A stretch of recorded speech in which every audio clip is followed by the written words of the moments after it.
called in to Box and Brews, you might hear something you can use. like tips on your cash and tips on the suds. You're gonna want to The use smarts of these stuff. because they know the brews. And they know the box, and they know they can't help the stubborn fucks. So listen up, because shit's not funny. Save yourself some Beer money. Bucks and brews.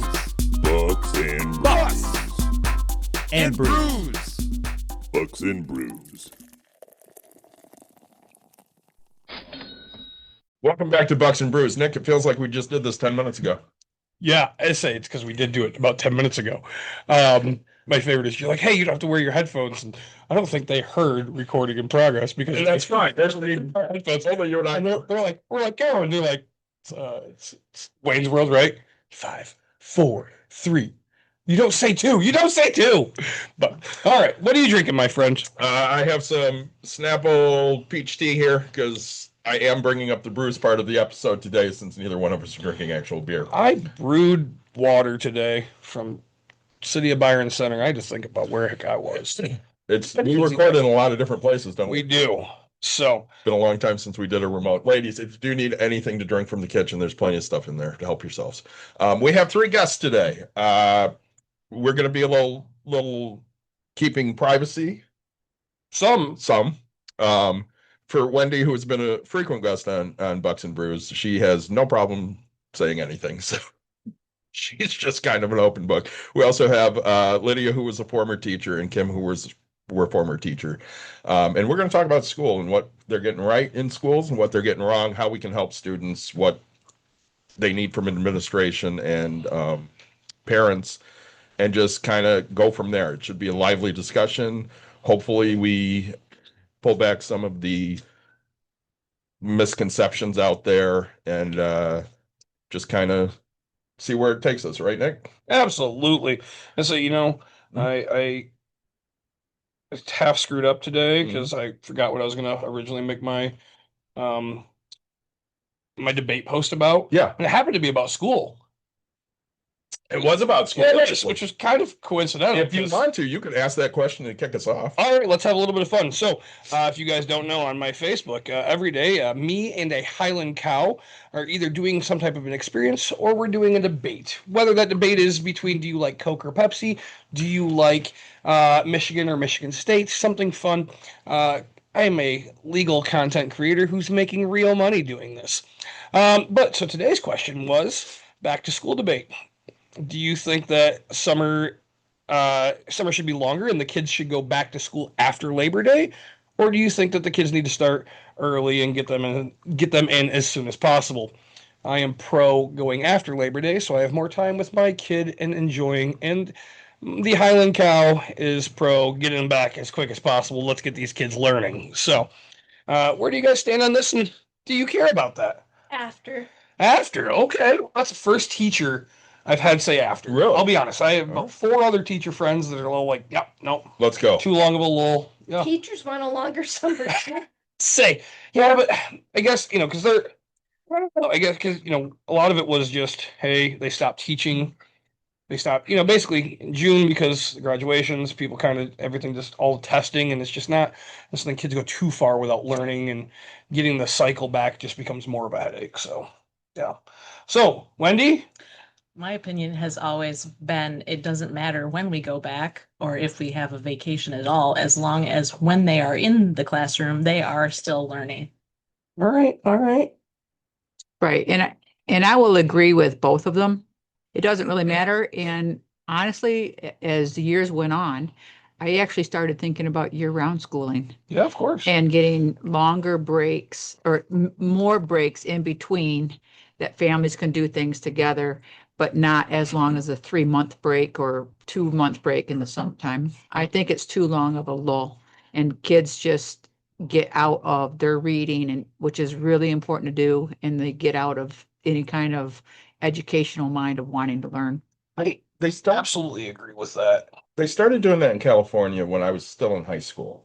And I always thought that was interesting because they get 3 weeks off here and there.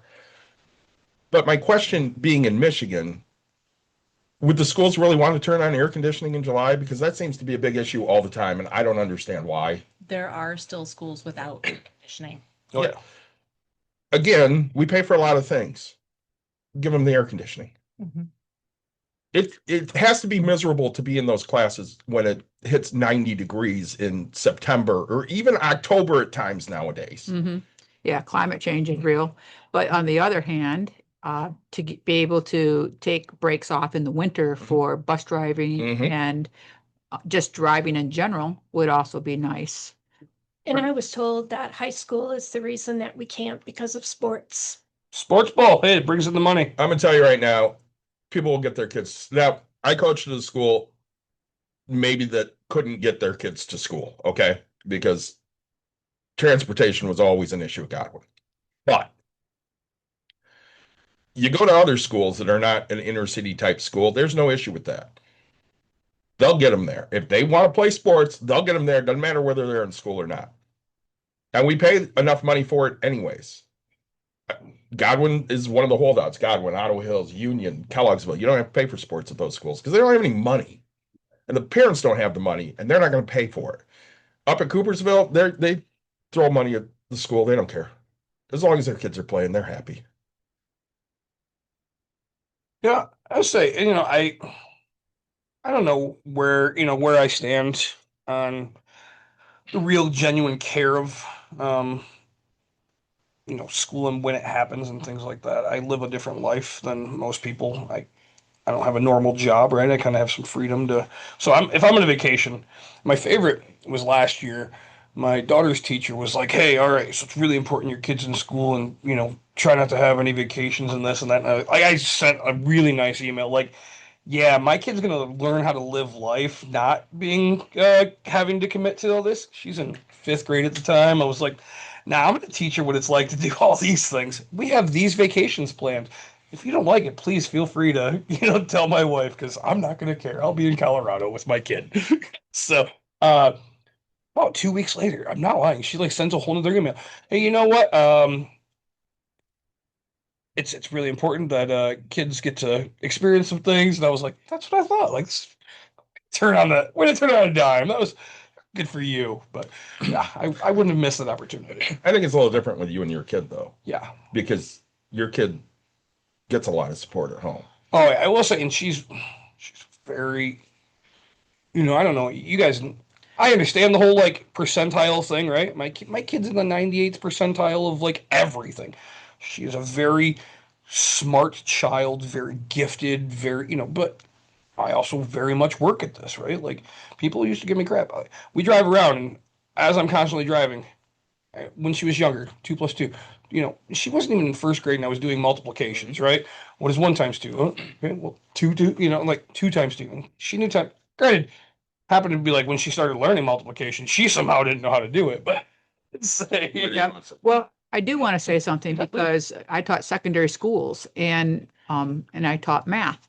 So when you're trying to teach something, and we had a number of students, especially some of our Hispanic students who would want to go to Mexico, and they would leave weeks before, weeks after a holiday in order to spend that time because just the traveling alone takes so much time. It was very, very difficult to try to get them to get caught up when they returned because they missed so much of the content. And with math, you have to continue with that content and then try to get them caught up. So I agree with the experiences of vacations. As a teacher, I wish I could have taken the time off to spend more vacations, which I couldn't because of my job. And I have to say that when people would pull their kids out for a week or 2 weeks before or after holidays, it was very hard for that student then to come back and try to quote unquote get caught up. Very hard. So I understand it both ways. Yep. Oh, I say night, especially because my daughter is in a Spanish speaking school. I do not speak Spanish. I can order a beer and some tacos. But so like if she misses, right, it is trying to get caught up because I can't reteach her the things that she missed. The school promised that they would have ways to help and all that, but I tell you, the school does not have ways to teach my kid homework. I use Google Lens. I'm not gonna lie. All right, and my kid will tell me what it says, and I'm like, you're wording it because Spanish is kind of worded differently. Like things are put just a little different. And so, yeah, I understand what you're saying. We don't take extended, and also, yeah, so going that long, it's very hard. I completely understand. I got a couple Yeah, questions please, leading into this. Run to it. So OG Toast, their schools start at 7:30 in the morning and go till 5:30 in the afternoon. Jeez, Oh, They're in Missouri. that's a long school day. day. Ooh, That would be horrible. Mhm. they get like 2 lunches. I don't know. Say by 30, that's dinner time, baby.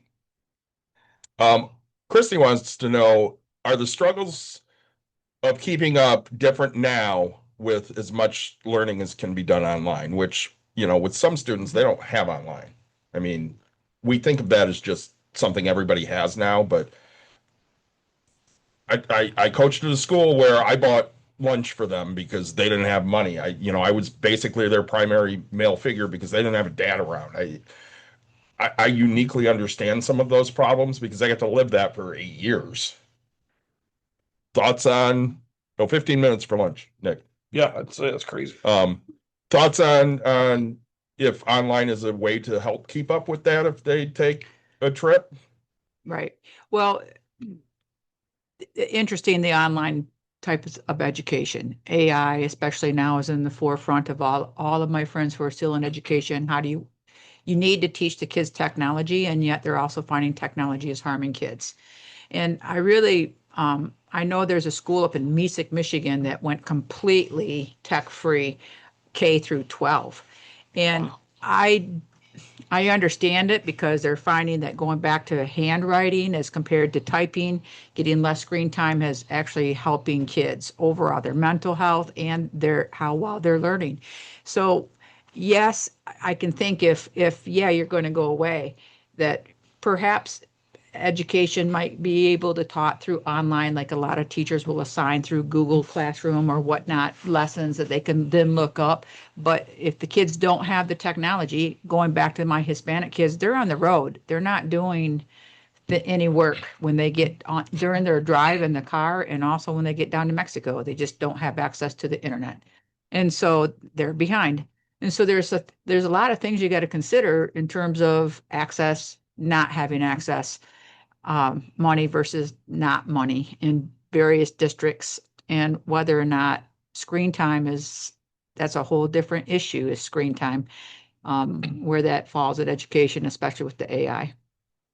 I don't think we asked this, but I'm going to ask this. How long were all of you teachers? I taught for 32 years. 5 years. 31 years. Man, bless your guys' heart. Jeez. Wendy got out quick. Yeah, say it. Well, 5 years teaching other people's kids, and then I spent the next 20 teaching my own. Were yours homeschooled? No, Oh, okay. no, except for that year in 2020, 2021, sure. where my daughter was a senior taking 4 AP classes and I was her teacher. How did that go? A lot of tears. From her or you? Both of us. Yep. That's I taught Caitlin between kindergarten and first grade because when she got done with kindergarten, she didn't know anything over like 30 when it came to numbers. So we sat down and did math the entire summer. Now, Lydia mentioned she's a math teacher. I would have been your nightmare in high school. I actually sat in a parent-teacher conference with my mother, with my Algebra 2 teacher, and she pulled out my test and she handed it to me and she goes, "Show me how you got this answer." I don't know. She goes, "But it's right. Show your work." I'm like, "I don't know how to do that. I just know the answer." I was great at math. And then I took a kid that was not. And boy, did we yell a lot. It was a fun summer in some aspects, but it was horrible in others because all we did was scream at each other because I just know it and I don't know how to teach you it. There's a reason that math teachers make you write everything down, right? Even when it's the times tables, even when you're in 5th grade learning the times tables, because if you don't write it down now, when you get to calculus and that you think you can get the answer in your head just because you thought it all the way through, like my son, who was great at math, all the way through trigonometry until he could hit calculus. And when the problem took 6 pages to calculate, he could no longer do it. Yeah. Well, I stopped it. That's why I you stopped don't know how to after teach it. pre-calculus because I got there and I'm like, I don't know what the hell you people are talking That's about why you anymore. couldn't teach Yep, it, because you 100%. had never broken down the steps Nope. before. one of our guests says, if you're teaching your kids and the kid isn't crying, are they actually learning? I was the worst coach for my kid. I screamed at her constantly because I knew what she could do and I knew what I wanted. And she still would rather have me as a coach than not have me as a coach. But man, teaching her was one of the hardest things. And I mean, all three of you know my kid. She had her own unique issues, and actually that leads me to segue into another question. So you have a kid that obviously has a learning disability, which my daughter did. How do you take a kid that has to reintegrate into class when they might get pulled out for some extra services? How hard is that bringing them back into what everybody else is learning? That was one of the things that Saranac back in the 1990s was really good at. The kids that were designated with an IEP that had special education services did A work in my class because they had the support outside, and they were never taken out. They were not missing any of my class, but they had the extra support in another class period that they always did really well. Mhm. No matter what their diagnosis was, the autism or learning disabilities or across the board. But They they still could do have well the additional support. because they were in my class and were not missing material, but they had someone who would sit down with them and walk through their homework with them, walk through the lesson with them, and make sure they understood everything. So then when test time came around, they were some of the most prepared kids because they could do it flat. But when you have districts that just put an extra person in the room to give help to that student, that extra person ends up helping everybody, and that does not work at all because the student who it's intended for gets very little extra help. Right. So I mean, there are accommodations as well, and teachers will prepare themselves with each and every kid, whether it's a 504 or an IEP, and what they have to do to be able to help that student. Start with the 504. Oh, you're gonna move this. What's a 504? I'm sorry. So a student who is not necessarily in special education, they don't have an IEP, a parent can request, it's called a 504, to make a special accommodation for a student that doesn't qualify for special education, but they have a little bit of a disability in But an area. have a medical need. Okay. There has to be a diagnosis. So I want to get to a question we asked here. The OG Toast is curious on everyone's view on the removal of elective courses in schools. I hate it because that's what makes school fun. Kids work in their academic classes, they're required, but you have to be able to have kids be able to explore other areas, whether it's wood shop or art or music, now gaming, lots of different things to actually, what in sports even, to make a kid want to come to school. Because if it's pure academics, it's just pure work, and kids are kids, they need to have fun. And the schoolwork now is hard. The high school work is the equivalent of my college work. They have really raised the rigor. Really? Yeah. Okay. Learning new things. There are many courses you can take at Coopersville that when you graduate, you have the equivalent of an Well, like associate's. I understand, like AP classes and things, but like I say, just generic. Granted, it's been years since I've been in school. I remember going from a charter school to a public school to another public school, and what I was learning in third grade at a charter school was the same thing I actually learned in fifth grade at a public. And actually, it was Byron Center public schools. I was like, I got held back in third grade, and then was very smart by fifth because they're like, "Fuck this kid! Why do you get held back?" And I'm like, "Well, you guys are all just dumb, right?" So then it was like, it was easy to me because I've learned it 3 times. It's like, but yeah. So and then I go over into Wyoming, and they're kind of the same type of a thing, and end up over at Granville, and that's life started a whole different thing. But yeah, each school has like different levels of, an expectation. And, I to find that, because I think America is like, we have, we brag, but, we're supposed to be the greatest. We have all of this. We bring in the brightest minds of people from all different countries. Like the way we teach and the way of learning, like we have some of the dumbest people I've ever met in my life, right? Like I don't get this. Going back to the rigor, the higher expectations, I remember when they made a graduation requirement that they had to get through Algebra 2. Yeah. And I actually as a math teacher, I disagreed with that because I understand that we're trying to prepare kids. If at first everyone's like, you're preparing them for college, but in reality, we also have to prepare them, in my opinion, for trades. Sure. Trades can be just as important as college. And I think an Algebra 2 requirement is too much. The kids who want to go on, they're going to go on. But algebra and geometry, I think, are good requirements for graduation. But Algebra 2 is I think, too much for most everyday jobs, unless they are serious about going on to college. Then I can understand Algebra 2. But even then, even college requirements, you just have to pass algebra in order to get a college degree. There's nothing getting above that. We'll see. I was decent at math, but Do you guys agree with that or not? No. No. Depends on the college, certainly, and what degree you're getting. Yeah, sure. I haven't. But even to be an elementary teacher or Elementary. Oh, okay. right, Okay. you only have to pass Algebra 1 and that's it. And so, unless your degree involves math, you Mhm. don't need higher than that. Yeah, math or science, you don't need anything higher than Algebra 1. I have like 800 questions. So let's. my mind's moving a million miles a minute. I'm going to segue back to my kid because that's the experience I have. In 8th grade, she was at Byron. And one of you here, I know because my wife showed you how they were testing her. They literally pull us into school to go and tour the high school because they decided that Caitlin has an IQ of 66 and will never graduate with a diploma. And that's devastating to hear as a parent. And I was beside myself because they're sitting here telling me things about this kid that it just didn't make sense to me because yes, she's delayed and she has a hard time with comprehension if she's reading it. But if I'm talking to her, she understands what I'm talking about.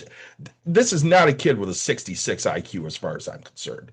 And they're touring us through the high school and they go, well, we really think she should get a certificate of completion because she can't get through Algebra 2.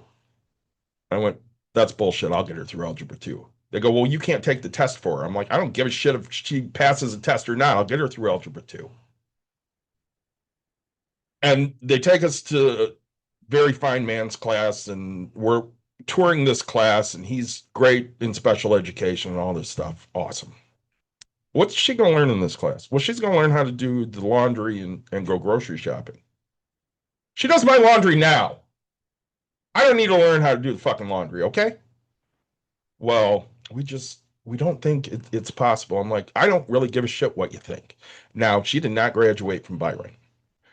She spent her freshman year there. She got a 2.6 with minimal help from Dawn or I, and ended up transferring her. When I got the coaching job at Godwin, I transferred her to Godwin because I wanted her to play for me. And she ended up on National Honor Society because, again, she was at Godwin and the standards were just lower. I mean, by the time she was a junior, they did away with exams, which I thought was asinine. And of course, Dawn and I were always asked to sit in on committees, and a lot of that opened my eyes. I remember sitting on a committee and there were teachers and only 2 parents. Of course, it was me and Dawn. And parents were like, well, when the kids act up in class, I'm like, I don't have any experience with that. My kids don't act up. And one of the teachers who also coached looked at me and goes, yeah, but you can say you don't get any playing time. What am I going to say to him? That's a good point. I don't know how to motivate a kid to do better in math. I know that before I ever transferred my kid to Godwin, I had a conversation with Marv Johnson. And Marv goes, you know what? We're blessed in our district. We have one teacher that will stay at school till 9 o'clock at night.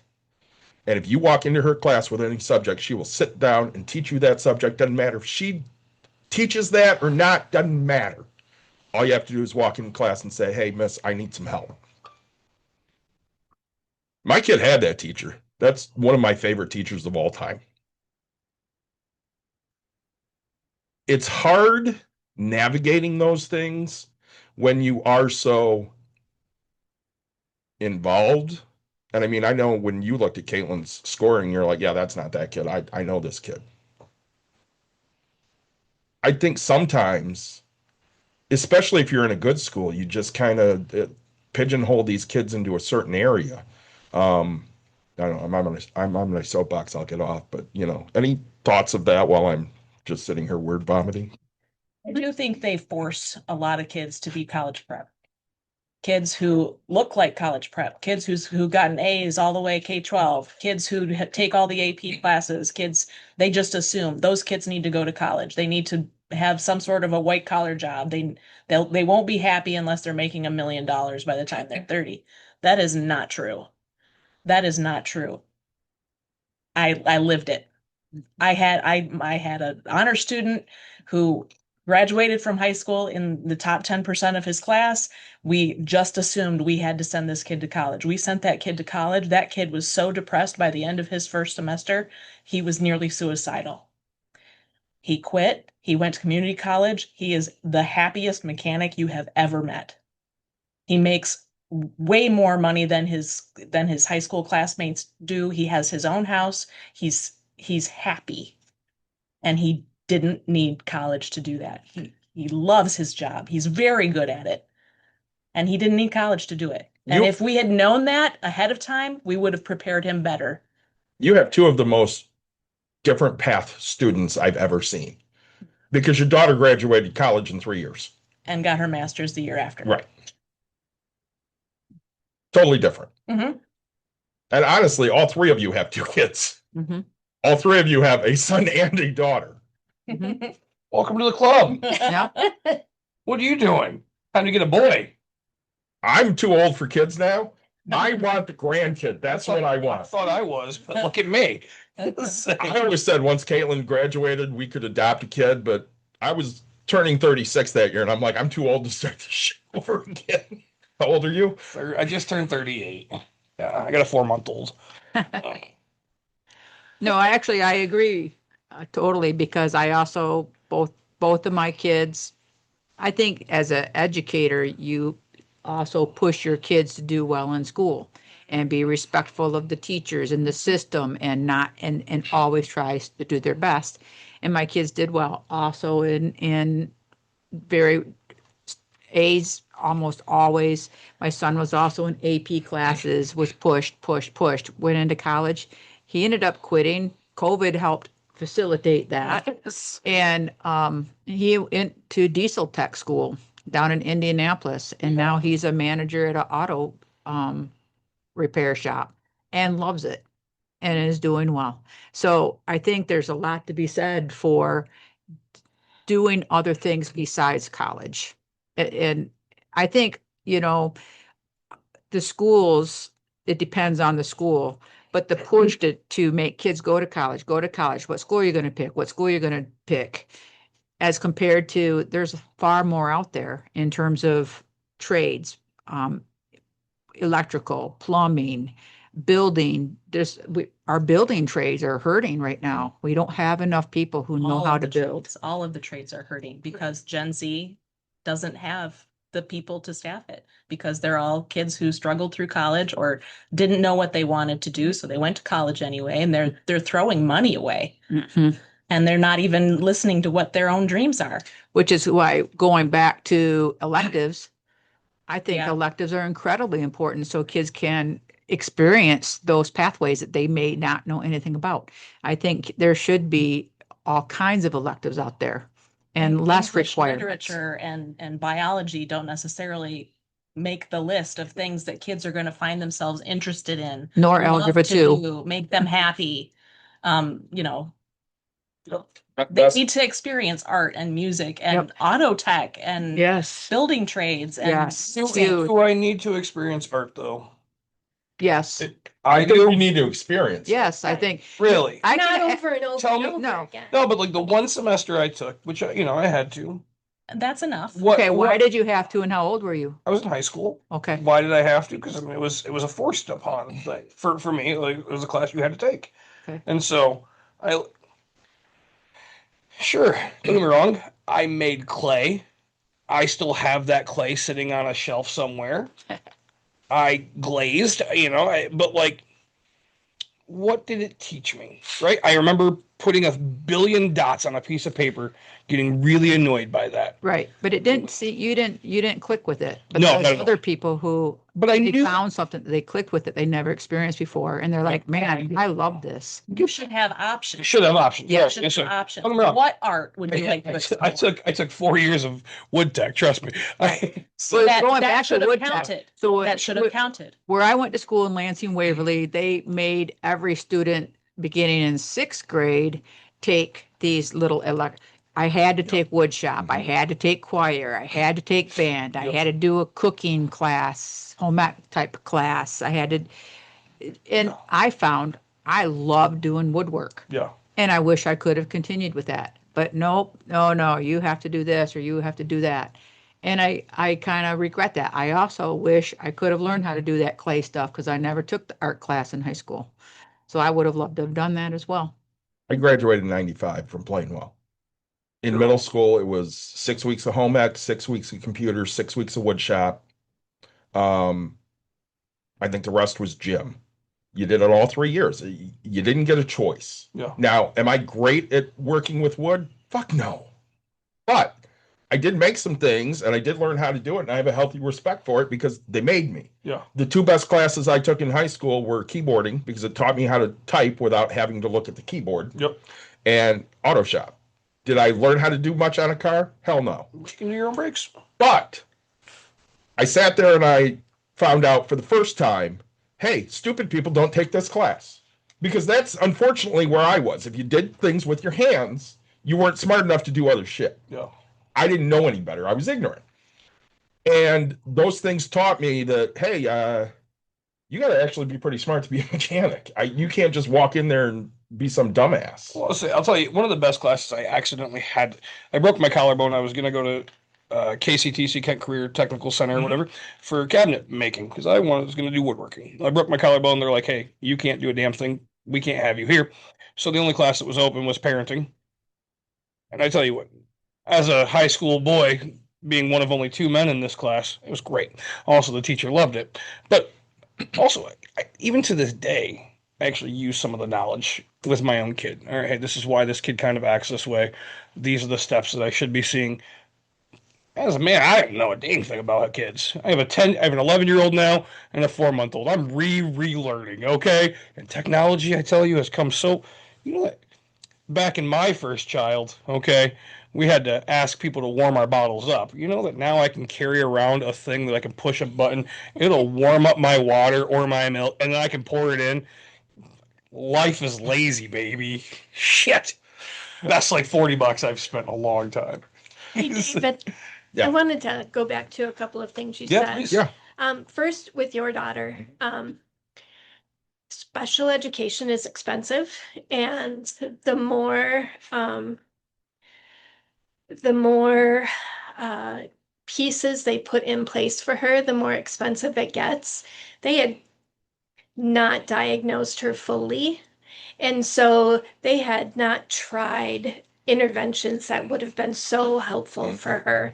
So that was part of the problem to begin with. They just wanted to slap on a label that they thought would fit and put her in this program and all would be good. Mhm. If they had spent the time really learning who she was, I think her story would have been very different. The other thing that you mentioned was student behavior. That's a big topic. So if we want to get into that We one, do. I want you to hold that thought real quick because okay. I want to circle back to kids with IEPs because we actually had questions and I kind of glossed over those real quick. So the struggles that you guys mentioned of you know, if a kid did leave class and come back, how did you, are those keeping up different now? Is learning can be made take down? Oh, no, that's a different question. Sorry. I How did we, had to go. that kid try to get caught up? I mean, yeah, that to an extent, and there was another one in here, but go ahead and talk on that for a minute, Lydia. Well, that's the hard part, right? Because you have one kid who comes back and they're so lost in a classroom, and with teaching math, everything that you learn, you use in the next thing that you have to learn. And now they are behind because they didn't learn what they need. So now you're going to have to ask of that student to come in before school, during lunch, or after school to spend time with you in order to help get them caught up. And can the student even do that? What about the transportation issues? Do you, what about lunch? They need a break as well. I need a break as well, to be honest. And it's not just once, right, because they're going to miss class the next week and the next week. It's so hard. That's why, going back to you vacationing, Yeah. it's really hard to get a kid caught up so they can be with their peers, especially if they had even a little bit of a struggle before they left. If they're really a kid who is self-motivated, who wants to learn, it's different. But if you get a kid who is an average kid and they are not motivated to learn, or their parents are not necessarily pushing them to learn, that's the teacher's job. They'll tell you, that's your job to teach my kid. It's not my job. It makes it difficult because now the kid has got to want to learn to get caught up. And if they don't have the desire, how do you teach a kid to want to learn? There's the struggle as a teacher. Well, and I found that question and you're answering part of that right now. It was, how do teachers feel about those specific kids? And is it overwhelming or straining to your actual relationship with those kids? It's not straining to my relationship because one of the things as a teacher was my relationship with my kids. That was the most important thing. It wasn't about, people say, you're a math teacher. I'm like, no, I teach kids. I just happen to teach the subject of math, but there's more than what goes on in that classroom than just teaching the topic. Those relationships that you build with those kids, that's what makes them want to come back and learn. Any kid can learn a topic as long as you have a good relationship with them. So kids who get behind it, my relationship with that kid makes all the difference in the world. If I can encourage them to say, I can help you with this, but you got to put the time and work into it as well. I'm willing to go out of my way to help you, but you also have to go out of your way to help yourself. And I'm going to do it. Can you come this time, or this time? I'll work with you. And if they're willing to work at it, I can help them. But if they're like, nope, I'm not coming in, nope, I'm not going to do it, the only thing I can do is reach out to the parents and say, this is what I suggest you can do because they're not willing to work and do this with me. I can't do any more. Well, I know some of your former students, people can't speak highly enough about you. Well, thank you. But I feel the same way about them. I know you do. I know you do. It's hard because when you're with these kids, you see different sides of them, what everybody else sees. I coached for 8 years at Godwin, and I told them all the time, listen, the perception is you're thugs, you're stupid, you're worthless. You have to go in here and be better than everybody else. Don't embarrass me. Don't embarrass yourselves. Act right. I would go to places and umpires would come up to me and go, man, your kids are always the best. Yeah, I know. They have to be. That's the expectation I have because I can't have them come in here and act a fool because everybody's going to go, well, that's what I expected that kid to be like. The year after I got fired, the first week, a kid sat there screaming curse words at an umpire. I heard from 3 umpires about it. That team's not the same without you. I'm like, that's not my problem. They were screaming curse words at umpires. I'm like, again, that's not my problem. I never coached that kid.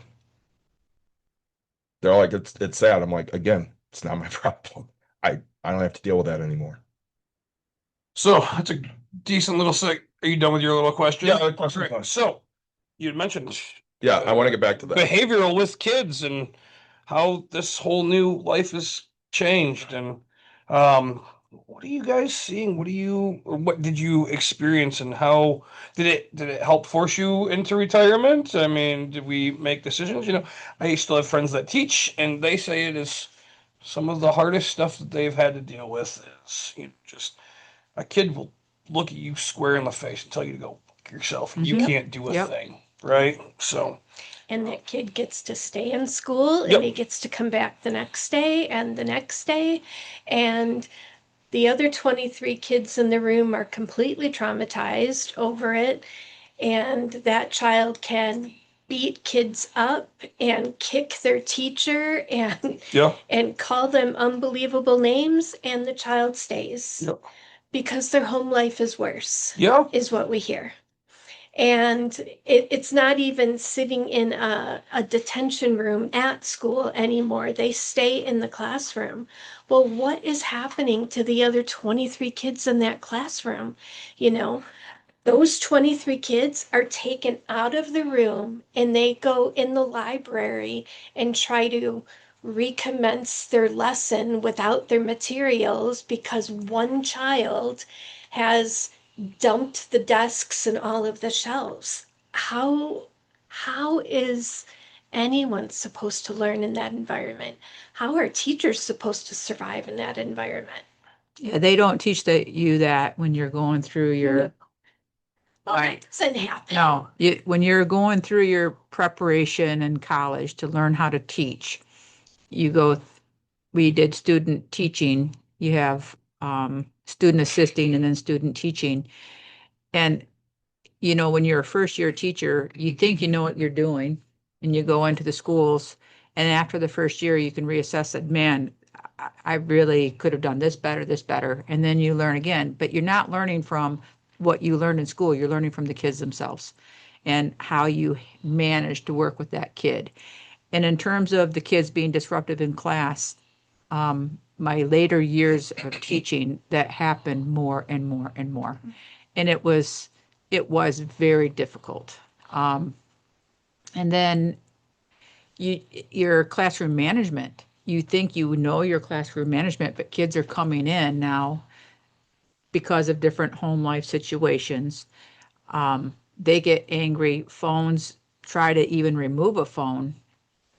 They will have a complete panic attack and go crazy if you even the idea of taking away that phone from them.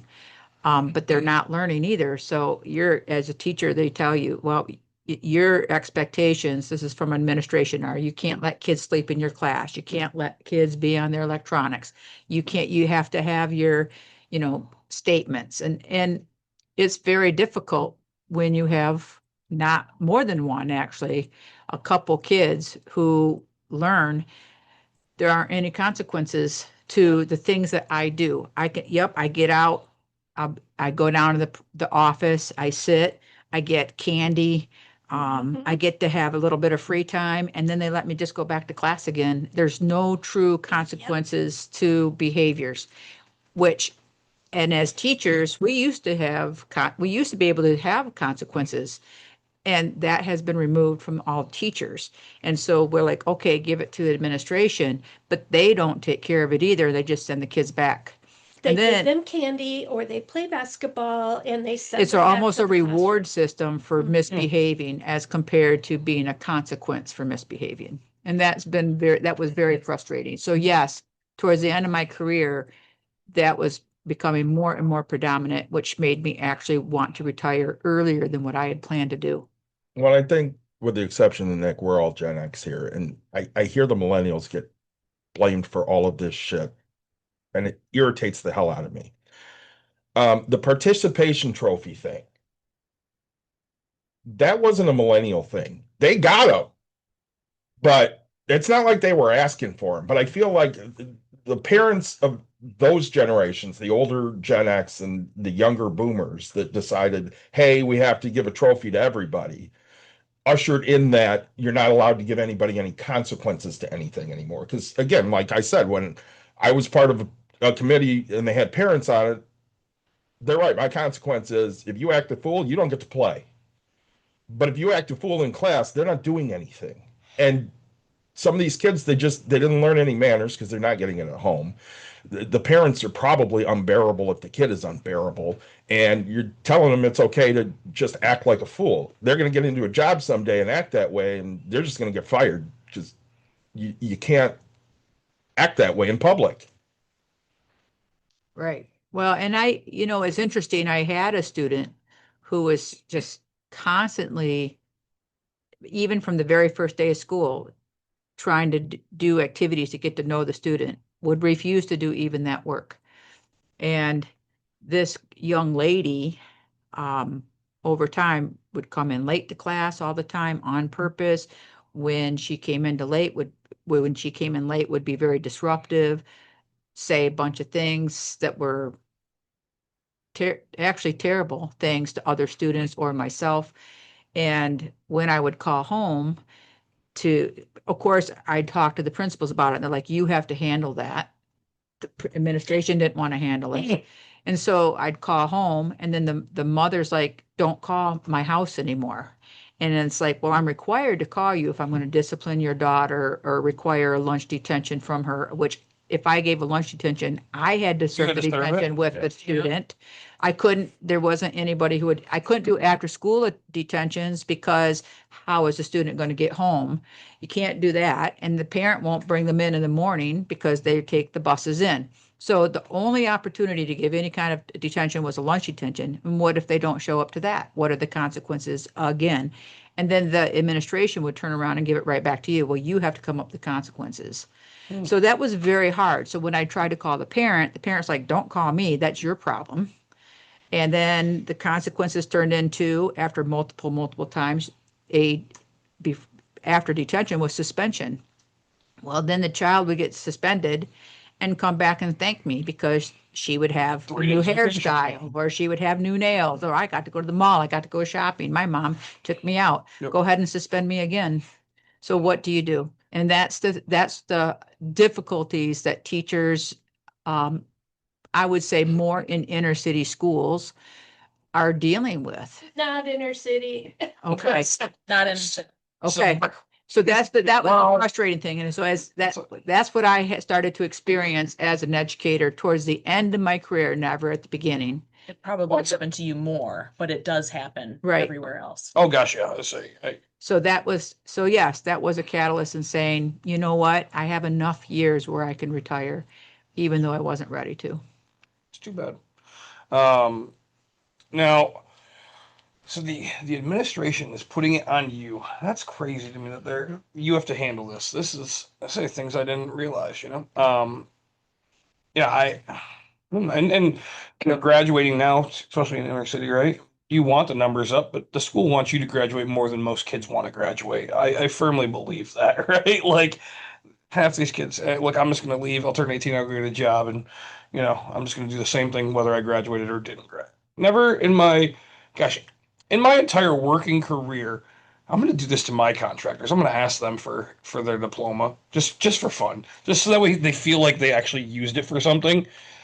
Because all the jobs I've ever had in my life, I never had to provide my Granville diploma. You know what I had to do that when I was transferring into Davenport? Hey, you got to get your transcripts, and I got to call Davenport or Granville and be like, hey, can you just tell them I don't suck at life, right? I mean, I have experience with two administrations, and they couldn't be polar opposites if they tried. Yeah. One, when my kid was in school, she had a principal that didn't even bother to show up to fucking graduation, which pissed me off. Wow. He I don't know what the fuck he did, but if you lined up 10 people, I couldn't pick him out. I'll tell you that. Yeah. And I was heavily involved in everything my kid did. And the other place, like I got fired from the first job because I made the comment, what are they going to do? Fire me? Fuck them. I got sat down by my AD and he goes, what do you have to say about this? Nothing. He goes, well, administration seen it. I said, and? Yeah. Well, they're going to fire you. I'm like, all right, Okay. I really don't care. Bye. Yeah. That's And the other place I went into, and they're like, yeah, this parent's complaining because either you're a liar or the head coach is a liar, and we're going to find out who's a liar. I'm like, listen, here's the deal. You want to drag me into a meeting? Bye. Right. And he goes, well, we don't want you to leave. I don't need to be in a meeting either. I told you what happened. She doesn't want to believe it. That's not my fucking problem. And he goes, all right, well, I'll make it go away. I'm like, cool. Bye. Let's see. So, yeah, now with technology, you mentioned phones, right? I mean, these kids, I'm the first to admit I'm addicted to my phone. I'm not afraid, but also, I say we were on vacation. I couldn't take a vacation because, right, like You were horrible. I have a job that I have to tend to and try to figure out if, I take these phone calls as like, hey, I always think I have somebody's life in my hands, which sometimes I do. Say fires happen all the damn time. But it's would they allow you guys to lock phones up, and what do you do if kids don't turn their phone over? And I say the problem. At what point do you guys? So that, and this is why you guys are way better. I'm gonna be honest with you, right? If I have a kid that just doesn't feel like showing, putting in effort, hey, put your phone away. Hey, put your phone away. All right, I'm no longer talking to you. I don't care. As much as I want you to succeed, I can lead you to water. I can't force you to drink, right? And that's how I look at things now that I'm getting older in my life. But like, yeah, I always want to say, but, I say, we're going to go coach tonight. If I have a kid who I've told 10 times, stop picking daisies out in left field, and they pick you know what? All right, I'm still just going to hit balls to the right fielder. Like, I'll hit you a ball. Eventually, if you throw it back to me, I'll hit you another one. But, but it takes me about 10 times. David probably only like 3, but I coached a lot longer than you. way nicer. But, so technology, all these types of things, how do you keep that interruption from kind of happening?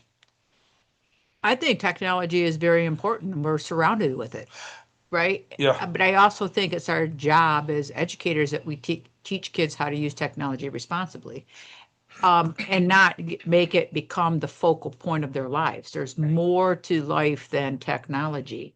And I've seen too many kids who all they do is spend time in their basement, video gaming or whatever, gaming. They never come out, or the mental health from the social media is a very big issue. And kids, they want the likes, they want the likes, they want the likes, they want the likes. And if they're not, and now I think it needs to be taught. Now, on the other hand, they're showing that screen time is so harmful to kids. Do we have it? So I really think that younger ages, elementary, I really think that we should get away from the screen time until perhaps middle school, 5th, 6th grade, and then slowly start to integrate it a little bit more. But parents have tablets in kids' hands by the time they're 2 and 3 years old. Oh, even not. Months old. Months. Hey, Right. You're sitting here, just put it there. And my daughter went a full year for life without having any screen time. All right, I say when my grandparents had her, they had the TV on, but we did not. And then, but like I'm not afraid to admit, my kid, if she gets too much screen time, you can tell. Like she becomes a little asshole. And I'm, all right, cool, you're done. So I don't know if she's very smart, but like, so we have an hour limit on her tablet. I took a nap and it was lasted longer than an hour. Somehow she's still on her tablet, and I'm like, did you figure out how to get past this bike? And so my wife says no, but I say yes. But you could just tell, right? And so I think, as much as I want her to get away from it. Well, as much just as like possible. you said, your daughter's a little asshole, and yet She she's is. in the 90-some percentile of learners, right? So you get education, but the teachers are trying to the tablets or the phones, it's just constant change. And their minds are different. Their brains have developed differently. Yeah. So now when you put them in a classroom where they have to stay Yeah. focused for even a 20-minute lesson, it's so hard for them to want to sit there and stay focused because they can't. I mean, they mentally struggle. Our young 5, starting at young 5, their state assessments are on the computer. Really? It's ridiculous. And that state They assessment have to do stuff it is, 3 times a year. I Yep. think that all standardized testing should just flat out stop. I don't know. When I was going to school, we tested, I think, in 5th grade, then 8th grade, and then on 11th grade. That was it. And then we had a choice to take the ACT, SAT. If we wanted to, we went on a Saturday to the high Not school during gym, school time, not yeah. during school time. for people who thought they might actually want to go to Yep. college. It wasn't forced upon everybody. And so now every kid is taking it. And man, 8th grade, they do the PSATs and the MAPs and the state standardized testing. I'm a big proponent. I am 100% against standardized testing. I think standardized testing has ruined education as we know it. I was one of the first years that they decided the MEP test would get you your seal on the damn diploma. We didn't care. And again, I was a horrible high school student because I was not, if I wasn't challenged in class, I wasn't doing any of the work. I just didn't care. So I remember I failed the reading portion of the MEP test. I think I was a sophomore, and my football coach was my counselor, and he brought me into his office and he goes, "What the hell is this?" And I went, "What?" He goes, "How did you fail this?" I said, "Well, I didn't read any of it." He goes, "Why wouldn't you read it?" I'm like, "It's boring. I don't want to read that." He goes, "You have to pass this test to get your state seal." I'm like, "Well, so-and-so fell asleep and drooled all over his. Are you yelling at him too?" And he goes, "Yeah, when I get him in here, I'm going to yell at him too. So you're going to take this again. You're going to pass it this time, and we're not going to have this conversation again." And I went, "Okay." But again, this was 1993, When you had felt 1992. Yeah. And I understood consequences because I can either do this or he's going to make me run until I puke. Right. Standardized testing is a tool for politicians. Yes. Whether they're school administrators or federal politicians, it is a tool for politicians. Teachers in the classroom know what their kids know and what they don't know. If you have state or national curriculum standards, that should be enough. We shouldn't have to prove constantly that the kids are getting taught some random number of questions, the answers to those questions. And when it's 3 times a year for 5-year-olds, that's all the teacher has time for. Yeah. These are the answers that you're going to have to put in the computer on such and such a day. Especially since they started mixing the results of standardized testing to how your teacher performance. Yes. Yep. That's a great way to get rid of teachers. Yes. It's ridiculous because first of all, when my kids would test in the spring, I didn't even get the results of those tests. I don't even know how they turned out. And the kids who are coming in, I don't get the results of, I don't know what the questions were. We're not allowed to even see the questions on the tests. I don't even know what they were. And I can ask the kids, well, what was it like when you, like, give me some examples? And they were like, well, it was this. And I'm like, well, yeah, we kind of went over that, but I don't want to teach to a test. I want to meet the kid where they're at. And that was the other thing about schools is they started scripting how you were supposed to teach. When I first started teaching, I had the autonomy to be able to teach the way I wanted to teach, do the lessons the way I wanted to do the lessons in the order that I wanted to do them. And that changed. I started teaching in the late 80s, and man, by the end, they were saying, no, you have to follow this curriculum. You have to follow this curriculum, especially when Common Core came out. Just, Going back to that, they're going back to basal readers it's terrible. because they're hiring people who have not fully gone through teacher training through college, and all they want them to do is read the manual, turn the page, read the manual, turn the page. That's not teaching. It's terrible. The scripted, and yeah, I couldn't stand it. And when they were saying, nope, this is what you're going to follow, I'm like, I'm not doing it. I'm not going to do it. And sure enough, I want to teach the kids the way I want to meet the kids where they're at, because that's the other thing is when you're scripting, you don't know, like the kids aren't even ready for half of that stuff. They're like, my kids aren't going to be able to do this. I'm not teaching it this way.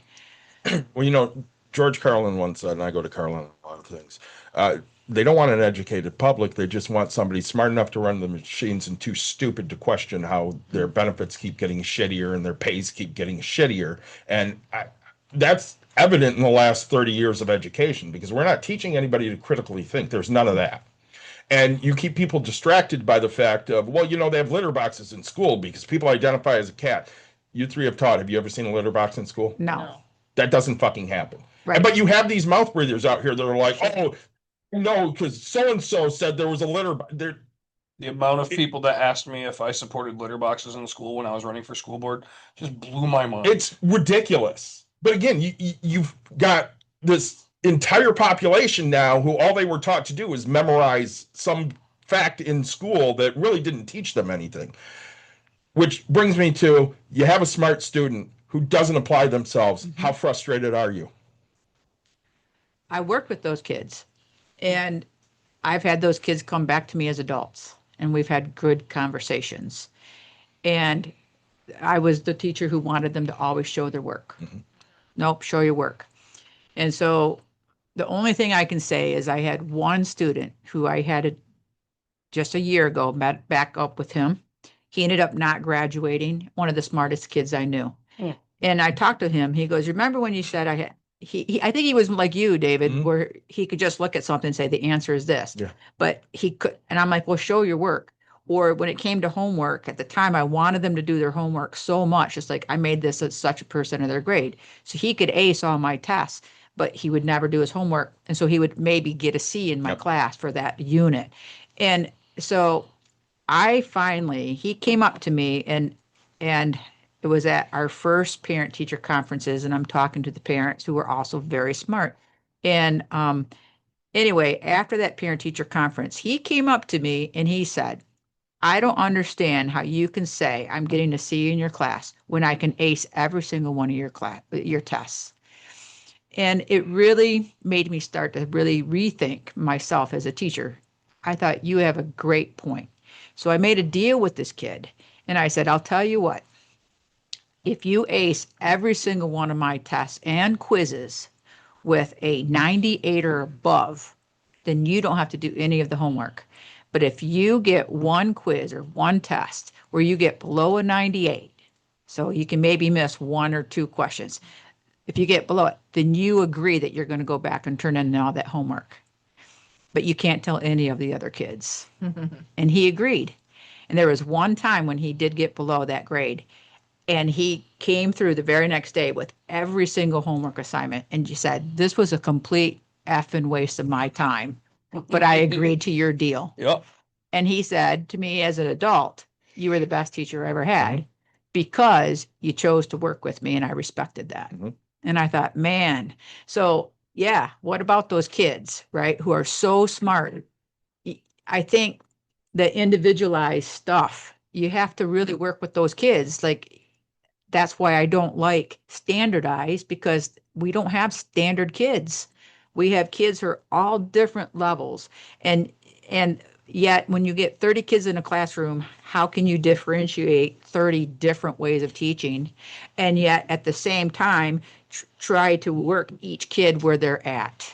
That is the question of all teachers. You can't do it with script. And you cannot do it with script. And so you learn to, I loved working with groups, putting kids so they can help each other.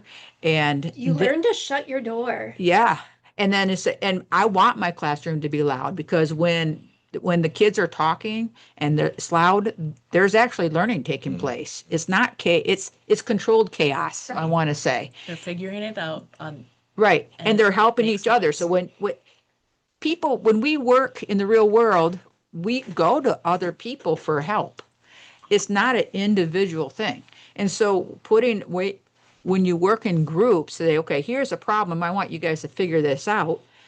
And you don't let them try to figure it out. And then you can facilitate and walk to each group and help answer questions. And so, or try to guide them a little bit. Just give them a little push in the right direction, and all of a sudden, boom, they can take off.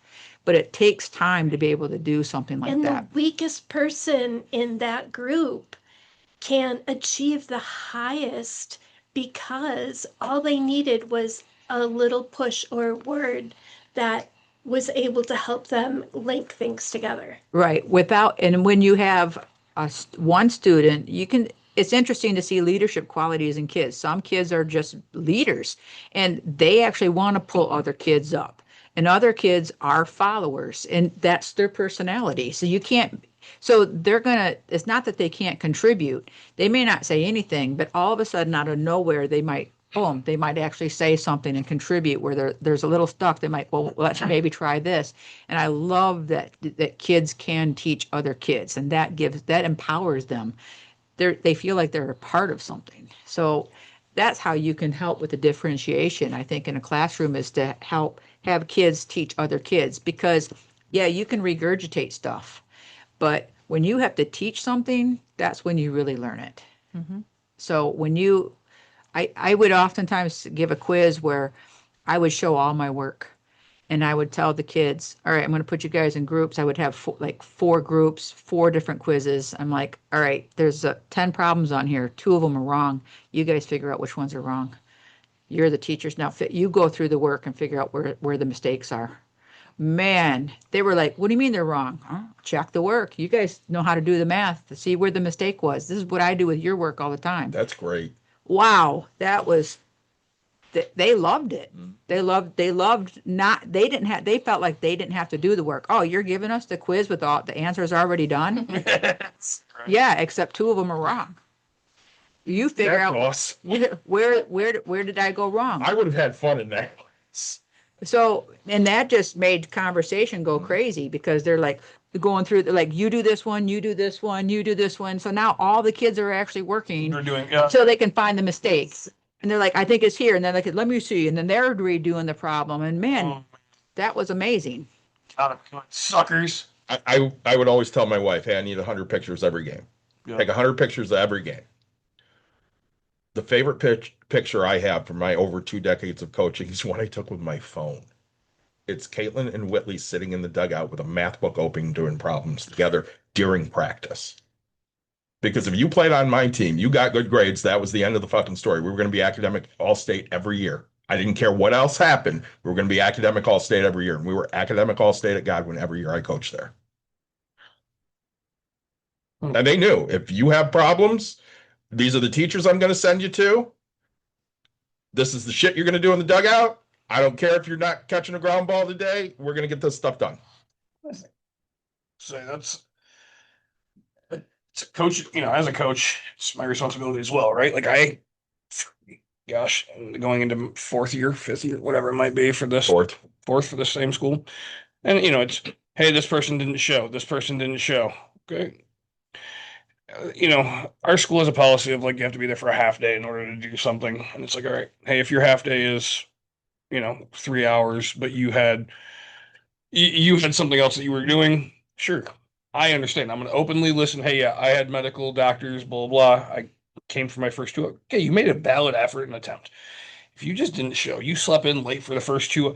I had a kid have to go online school for the first, well, they ended up going fully because they kept showing up late for the first 2 hours and they just couldn't make it to school. And I'm like, what do you have heart to hearts about what decisions are you making in life? Like, why are you doing this? And then they got their way and ended up getting full online at home. And I'm like, okay, show up 1 minute late to my bowling practice. You will not be practicing that day. You will sit here and you will work on everything, but you will not be practicing. And it's like, as a coach, I don't care if you're my best player.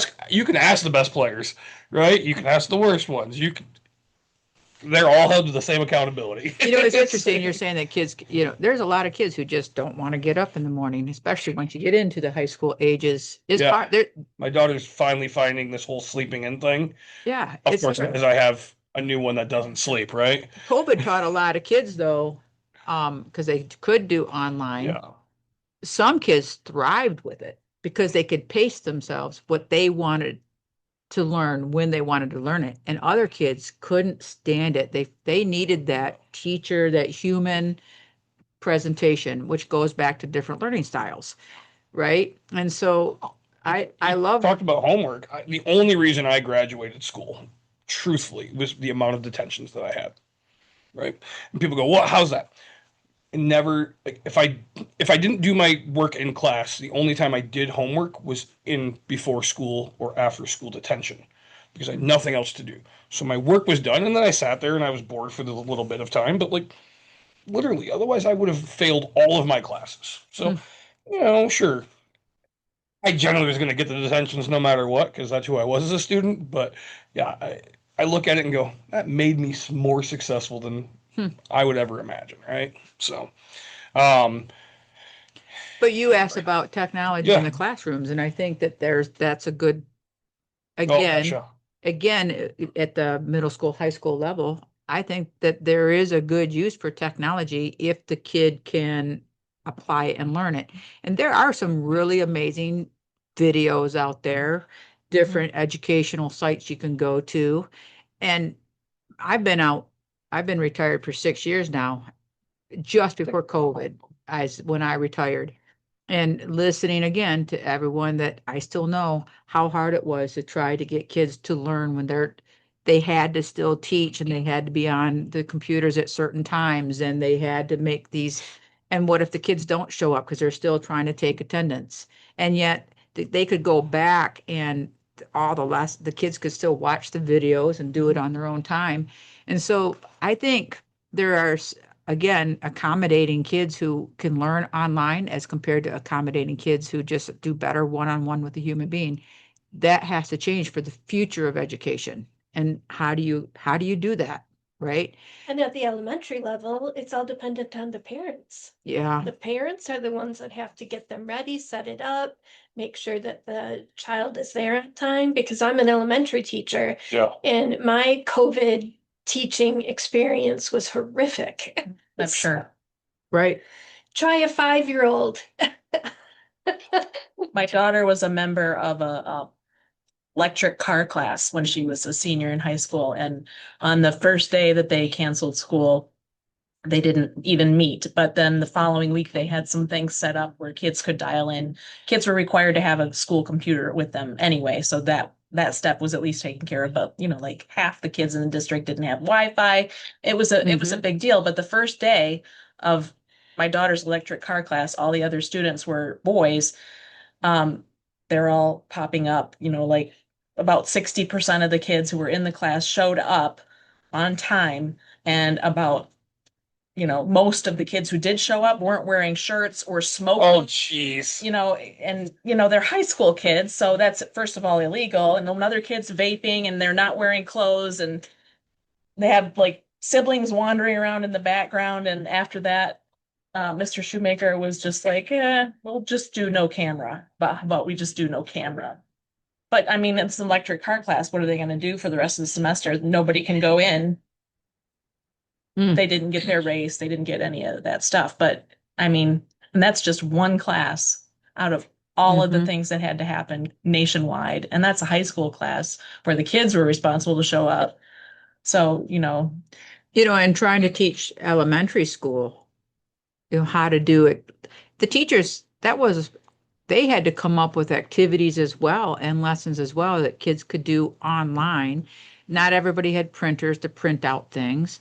Administration expected teachers to just be ready with all that right. stuff, and they'd never considered it before. Right. I think it was just it was hard for the kids. I mean, I think about the juniors as a high school teacher, the juniors and the seniors missing their prom and couldn't play sports anymore and missing their friends, because that social aspect is so important for a lot of kids. Not all, some loved it because finally they don't have to be around the other kids, and that they actually thrived, actually being able to learn at home, going online, Zooming or whatever, however they did it, Google Classrooms. But yeah, again, it was our whole society had to really stop and look at how education is and how it works. And I think it was eye-opening. Unequal these kids' circumstances are. Right. And how it was eye-opening it really brought out a lot of the inequalities that people have in our society and where kids were. And reading levels just dropped. Kids aren't reading. And, people don't read when they're online. They have things read to them, which is, okay, that's good. But man, be able to read is so important. And in classrooms, teachers were able to say, okay, we're going to read this, and again, facilitate that. But at home, who is making kids read? Right. And that so many things dropped. I was so surprised as a student teacher, and then again when my kids were young, at how many households have no books. Right. Like not just, they have like maybe a couple picture books for the kids and they have the books that their parents read. No, there are no books in so many households. And that's why there are reading programs and all that. But these are a household with no books. This is not a family that goes to the library once a week, and how can elementary teachers, middle school teachers, high school teachers, how can we make just reading Right. relevant to a kid who doesn't see anyone else ever doing it? Right. So going back to standardized testing, I mean, the zip codes of school districts will basically tell you the results of what's going to happen in Yeah. all these standardized tests. So, what happened is that if a school did well, great, they get federal funding. But then they're saying, well, if you don't do well, we're going to take over your school and you're going to get funding cut off. And it should be the complete opposite. So I really believe that if you're going to do standardized testing, that if schools are not doing well, that's where all the money should be poured into. They should open up centers for the parents can drop their kids off where you don't have to pay for babysitters or you don't have to pay for daycare, like drop them off so that kids could be exposed to qualified teachers and qualified individuals who've learned how to work with kids at different levels, and books and appropriate toys for developmental and the social skills needed. That kind of money would be far better off in different zip codes to be able to help not only the parents or parent who has to go to work and who's going to raise my kids. It'd be great if TVs weren't raising kids or iPads aren't raising kids, right? That you actually had teachers. That's where the money could go for inside each of those different zip codes, because zip codes where parents are affluent, they are reading to their kids. And you think about, and I don't know where it is. I'd have to look it up. But the million word difference, I think it is, between a kid in an affluent area whose parents started reading to them at birth until they entered preschool and kindergarten, as compared to a kid who enters kindergarten in a school district that's not affluent. And the kids have never, for the very first time in kindergarten, are being exposed to a book they've never seen before. The alphabet. They don't even know how to Right. open up a book. They don't know which way to turn it, anything. And they're already at a disadvantage, complete disadvantage in the education system, because there's that far behind. There are a million words less. And there are Your no mom read it? resources to help them catch up or even Right. And so how do they get even do caught up? poorly. Right. So there are terrible discrepancies just based on zip codes and wealth and affluence. And that's education. So I say where districts where we don't have the wealth, that's where we need to put not voucher money, but send that money to those districts and build centers where they can send their kids just for reading and appropriate play and get them away from the screen time and get them off the streets. Staff them with college students who want to be teachers or Absolutely. or run daycares or whatever. Somebody who's got a little background in education, and That would help our society tremendously. needs credit to move forward in the program. You need to work with kids. Mhm. Here's some kids who need work. Right. Because the parents aren't able, they got too many parents who don't own their own houses. They're worried about, can they even make rent? Are they going to get evicted? So they're not going to keep books that are heavy to have to carry around. Kids didn't even want to bring books home where I was teaching at, because they didn't know if they were going to be able to stay at home, if there was going to be electricity to even do their homework. And if they were going to have to move from one place to another place, they couldn't be bringing home books. So it was hard. I mean, this sounds like a great idea and a no-brainer, but I'm going to be my normal sarcastic self. If we pay for money for that, how are we going to pay some asshole to destroy the White House? Okay. Well, yeah, that's And that's part of the problem that we have in this country is we pay for stupid shit instead of things that could actually help people. Yep. The things that are valuable for society are being just eschewed. Yeah. Right. And unimportant things for people who already have everything. Can't have real education, can't That's have where real the health focus care, is. can't have, social safety nets because we have to make sure the billionaires get their fucking cut. Mhm. I could go off on a rant. I won't. I want to get to a question we have here, and then I also want to hit administration and parents and how they can actually help instead of hinder, which is what they tend to do. So this is something Nick and I are passionate about, because obviously we do a financial podcast and we have kids and we care about kids. So we always are trying to do and find content for episodes to do for kids that are specifically tailored to them. And one of our listeners right now asked, his last apprentice passed super high level math in school, but couldn't balance a checkbook. And that concerns him, and the fact that schools don't teach you how to handle your finances. So I know that's one place we really struggle with schools, is people just don't understand finances, and like religion and sex, those are things you don't talk about. But I happen to think you should talk about your finances because there is such that stigma around it. Can the three of you just kind of expound on that? I would like to say that my position on that is that those are the sort of life skills that kids should be learning from their parents. And I certainly wanted to be the one who taught my kids about those things. And I think I did a pretty good job. I did find out recently that my daughter didn't know how to write a check, which is no big deal because she doesn't have checks with her checking account. But pay to the order of is an archaic phrase that should be replaced, like give the money to, so they know what to put in that blank. But obviously, all parents aren't going to do that. All parents don't necessarily have the knowledge to pass on to begin with. But yes, maybe the math curriculum needs to include, even in algebra and geometry and trigonometry, if you have money, how do you take care of it? I think that should be a graduation requirement. But does it need to be a year-long course, or does it need to Right. be included in every? Yes, Course. I think that it has to be a graduation requirement. It should be 1 year-long course that includes not just math literacy in terms of real life situations. Because you think about stock markets. Now, in affluent communities, people understand stock markets, but in high poverty areas, nobody's investing in stock markets yet. Now, when you go to jobs, like, well, we'll give you a 403 or whatever. People don't even know what they are, or what to do with them. And when I've talked to kids who like, I had a 403 with this job, 403 with this job, 403 with this job, and 403 with this job. I don't even know where any of it is or what's happening to it. Well, that's a concern. This is your money right? And you don't even know what's going on with it. And that's the stuff that we should be, what's happening now in terms of investments and stocks, banking, everything's done online. So everybody trusts online, but should they trust online? Yeah, You need should to- they? Right.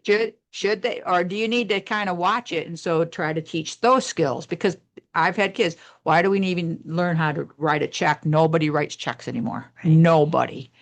And yet, at the same time, if you go to Michigan to get anything and you got to pay for it, you either need to write a check or pay an extra 3.5% credit Yep. card fee. And we need to talk about credit cards and credit card fees. And then you got to also talk about what a credit score is and how do you get a good credit score and how you wreck a good credit score, and why if they do go to college, why do all of a sudden all these people want college kids to get credit cards and interest rates and all of that stuff. On top of, I think they should make it mandatory to teach kids about basic home wiring, basic plumbing, and car maintenance. Basic car maintenance. I think all of that stuff it should be a graduation requirement for every single kid. So Also, go ahead. okay, so I had my daughter's friend, college graduate, who got really angry at the bank because a check bounced because she hadn't subtracted that money anywhere. Like, she doesn't keep a check register. And she was livid because that money was there. Well, honey, you never subtracted it. Well, I don't have to. Like, college graduate, and she didn't know. Now, our foster high school daughter had no idea what checking account. They lived in poverty. So the only thing they knew of was, the cash and go sites or things like that. So that kind of teaching is not going to happen at home. So it has to be a part of our school system. And it's not money related, but time. My daughter learned not like if I said quarter after, meet me, she has no idea what that means. Same. Neither did my foster daughter. If I said, meet me at quarter to or half after, she'd like, what? Mhm. Her answers were, I'll see you at 15. I'll see you at 45. Like, you have got to be kidding me. Because they all had digital clocks. And that is the only way in high school that they learn Yep. to tell time. Right. It's ridiculous. Yeah. No, No. it's not be ridiculous. sorry. It's again, it's meeting students where they're at and having to adapt to We their don't- learning. We don't always know what they know and what they Right. don't. And so students come in and you make assumptions about what they know and they don't. And so going back to some testing things, even textbooks, cards. How many people play cards? Well, you think everybody plays cards. No, kids don't understand about cards if they've never played and they don't understand card suits and anything about what face cards are. If they've never been exposed to it, they don't know what it is. So when you talk about time, they've only been exposed to digital watches, on their computer screens, everything. And then all schools are going to digitals. And when they actually see a clock and you say, well, it's quarter to, they don't understand that a clock is divided into a circle into halves and quarters. And it's a completely weird concept to them. So yeah, those are the things that should be a requirement. And in terms of time, I think about jobs. So schools have tardy policies. Are they really followed? Oh, kids allowed to be tardy 10 times. Well, we can let them be tardy 10 times before there's a detention. But if you're tardy to your job, they might give you one time. And then the second time is like, look, it's hard, right? They don't understand that. And so teaching that how important time is to be on time for jobs, be on time for job interviews, and how to even interview. Kids don't know how to look someone in the eye and shake their hand for a basic interview. That would be another really great thing, is to teach people how to actually interview face to face. Although now with online, Indeed and everything else, I don't know how they can, but if they get called in for an interview, they should know how to do it. That's important. That's an important skill, people skills. The So- effects of gambling and Yeah. lottery and all of the Sports gambling odds online. involved with that. The Gen Z, there are a lot of kids who have no income because they're Yeah. wasting it all on their phone playing games for money and Sports gambling is huge. and then their employers find out what they're doing on company time and they lose their job too. So Multiple kids I know. that's why I think it should be a year-long class, because it's not just financial literacy, but it's also learning. Even if you're renting, like there's things you need to understand about contracts, signing contracts, what it means. What if you break the contract? What are the consequences to that? They don't know. These are the things that need to be taught. I think it should be a required class. Yes. I think that's more important than Algebra 2 by far. General legal knowledge as well. When you Mhm. get pulled over for whatever, what's going to happen to you? Well, like you said, David, there's no consequences. No. Our kids have grown up learning there are no consequences. Nobody loses. No consequences. You just get a trophy no matter what. Right. You know what drove me crazy when I was doing high school was just buying and selling prom tickets. Mm. There's deadlines. We have to order things, get ready. We need to know how many people are coming. Do kids want to get a ticket? They wait. What if you don't? Oh, we'll extend the time. Oh no, we'll extend the time. Oh no, you can pay even at the door. Really? So what is that teaching the kids? You don't plan ahead for anything. There's no There's no need. consequences Mhm. for if you missed a deadline, you missed a deadline. Yeah. You don't get to go. I feel really bad for the situation, but there has to be consequences, and we're losing that. We're losing the consequences until they get to real life. They're 18. Maybe they don't. Maybe they don't go to class, they'll fail the class. They don't understand that's a consequence. They get a job, they don't show up or they show up late, they get fired. They don't understand that consequence. They have a bill, they pay it late, they don't understand the consequence of that. Consequences are big. We need to teach those. I was lucky. I got to hand out a lot of those. So Consequences? Consequences. The best female athlete at Godwin played for me the first 2 years. And then ran around telling everybody, well, I'm going to run track and play softball this year as a junior. Of course, it got back to me. I said, that's not happening because you can't do two things. What do we say, Nick? Why half-ass two things? You should whole-ass one thing. So, of course, word got out. Hey, that kid shows up at track practice. They run track. They're not welcome here. I'm cutting them the minute they walk through the door. Of course, this kid ran down my name to everybody that would listen. And I had a senior at that time. Her name was Katie. And Katie goes, you shut the hell up because that person's done more for you than anybody else at this fucking school when it comes to your sports. Because I bought that kid basketball shoes that year because she didn't have any damn money. And for 2 years, she sat there watching practice because she realized she made a mistake. But I held her to that. Showed up track. Bye. It's been nice knowing you. I remember having my review with the AD that year, and he goes, I can't believe you did that. I didn't think anybody'd have the guts to do that. Listen, I want people to want to be here. I don't really give a shit. We're going to lose anyways. Who cares? Just had this with my own kid. She missed Young Entrepreneur Night on Monday. She did? Yeah. Oh, you're kidding. Yeah, her consequences, baby. That's it. That's the first one my wife let me get away with it. So, hey, she'll learn. We're hoping, but I'll say there was a on the note of reading. Sorry, we're getting back to it. What do you feel about the lack of teaching script writing and reading?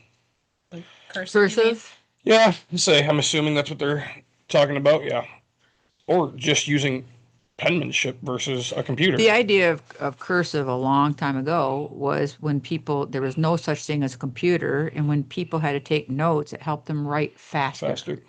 And then they did shorthand, which it was a class. A lot of people don't know what shorthand is, but that helped you write really fast in order to take notes. And then people wanted to sign their names. And people, when they say sign your name, as compared to print your name, they want you to write in cursive. Yep. So I know they did away with cursive, even in in the school district where my kids went. And then some teachers were trying to teach it. But where do you find time in your curriculum to teach cursive writing? And now they're actually bringing it back. Okay. Yes, they are. They're realizing that is an important skill. The new research in brain research has connected the fact that cursive writing does more for your brain development and remembering what you're learning than just printing. So Right. And also, in terms of taking notes, kids, they could keyboard early. They learn how to keyboard early. I remember taking typing class in 9th grade. Now, man, they could. they I do it in watched- second. They Yeah, right, my kid had it really young. right, and that because it's a necessary skill for school because kids type everything. Right. However, they're realizing that when kids write stuff as compared to type stuff, Yeah. they remember it. Oh yeah. Well, and that's one thing we teach on here, especially when it comes to any type of money, or if you're going to set a goal, make sure you physically write that goal down because you are a 90% more likely to try to achieve that goal than just verbally saying it. Mm-hmm. Right. And so, hey, me saying I want to lose 10 pounds versus me writing I'm going to lose 10 pounds, right? And actually physically writing it out, I have a 90% more chance of a success. So we had mentioned gambling, we had mentioned some money and things like that. So on the teacher side, I'm not sure if, because you guys were teachers, not necessarily on the financial income side. So Michigan Lottery contributed $1 billion annually, supposedly, for the past gosh knows how many years. What are you seeing that they're actually doing with this $1 billion throughout all of the entire? That's just Michigan, right? So what are you guys seeing that they're supposedly doing with this funding? Well, I had never seen where that funding comes in. It's supposed to go into the general fund of education of Michigan, so we don't see how it goes directly. I do know that when they built the Gun Lake Casino, my kids actually went to Wayland schools. And so when they built that casino, the casino was donating, I think, less than 1%, like a 0.5% of only the electronic, the Slots. Nice. to Wayland schools. It's fantastic. And my gosh, what a difference. Now, Wayland schools, they can't count on that money because it's not actually funded. But they used it. I didn't have to do pay for play for my kids anymore. I didn't have to, if we're a member of the community, we could get into games for free. We could get into things for free because the casino money paid for that. And so that was the only benefit I've ever seen from casinos benefiting, but it was only one school. And then I thought about that. I thought, man, I was grateful for, I didn't have to pay for my kids to play sports anymore because again, the equity, who can really, if people have to pay to play all the time, there's a lot of people who just are left out and it's not fair. I don't believe it's fair, but it benefited my family having this casino give that money to the district. And I like that, but I've never seen it in terms of the district that I worked at, the benefits of I know it goes into somehow the general fund or some type of a fund to fund education, but I've never seen it directly broken down. Sure. In terms of That like, line I we get to see. No, Yeah. gosh, Wouldn't it be nice to see that though? yes, well, I think not just educators, I think the public in general. Agreed. Where is that money really going to and how is it being used? Well, I had this argument, and I want you guys to weigh in on this argument. So my mom calls me one day, ring, ring. Ringing. And she goes, oh yeah, I heard somebody wants to put forth that once you hit a certain age, you don't have to pay property taxes anymore. Wouldn't that be nice? And I said, right, Mom, because fuck them kids. She goes, what? I said, fuck them kids. They don't need an education. She goes, what do you mean? I'm like, well, your kid graduated, 31 years ago. So who gives a shit if anybody else gets educated? Your property taxes pay for that. You realize that. And she goes, I guess I never really thought of it that way. So when they say things like, hey, when you reach 60, you shouldn't pay property taxes anymore because you should just keep all of your money. What are your thoughts? No. No. Right. We're all responsible for educating our people, our community. It's called It's- public education. Yeah, it's everyone's responsibility. Do you want to live in a world where no one is educated at all? I mean, rich people do. But the rest of us. Right. Well, I mean, I think about the idea of private education versus public education, and they're really trying hard to get rid of public education, right? And I really think that it should be the opposite. I think that all private education should seriously be gone. And if the parents who want to, they take education so seriously, if there was no such thing as a private education, if it was banned and their kids had to go into a public school, all of a sudden the resources and that would go in, and the parents would like, all right, they're gonna help that school, and it just makes everybody make get public better. education better for Everybody, all of society would benefit from it. Everybody would benefit from it. So in terms of taxes and public education, because taxes don't, that's the idea of vouchers. That's why I'm personally against vouchers, because I think public education is being attacked on all levels. And I think that the more money and the more help that goes into public education helps everybody in the entire country. Yes. Is the amount of money each district gets still dependent on the amount of taxes collected by each county? No, because of proposal A Right. from a long time ago made every district supposedly get the same amount. That's Per why pupil. that's why we have our count days. Yeah. That's why count days are so important, which schools are like, if you come in today, we'll give you prizes and stuff. Ice cream. 30 days. Right.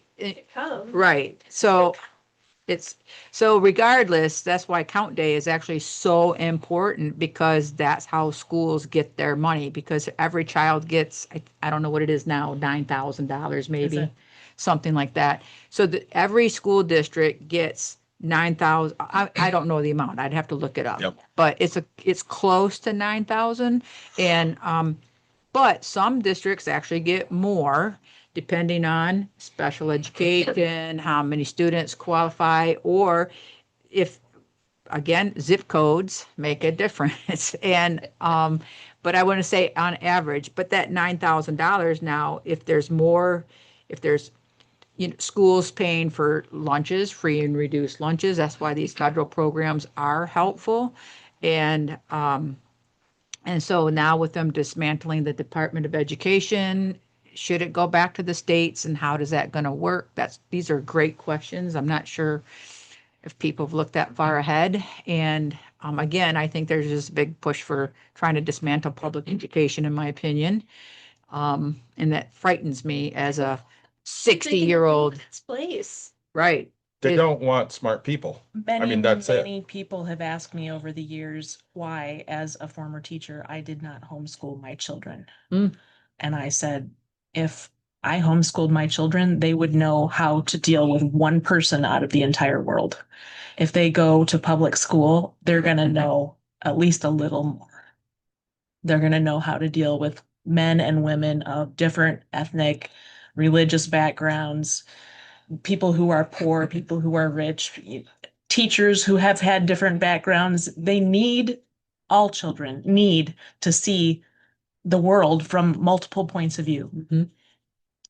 Yep. Not from their mom.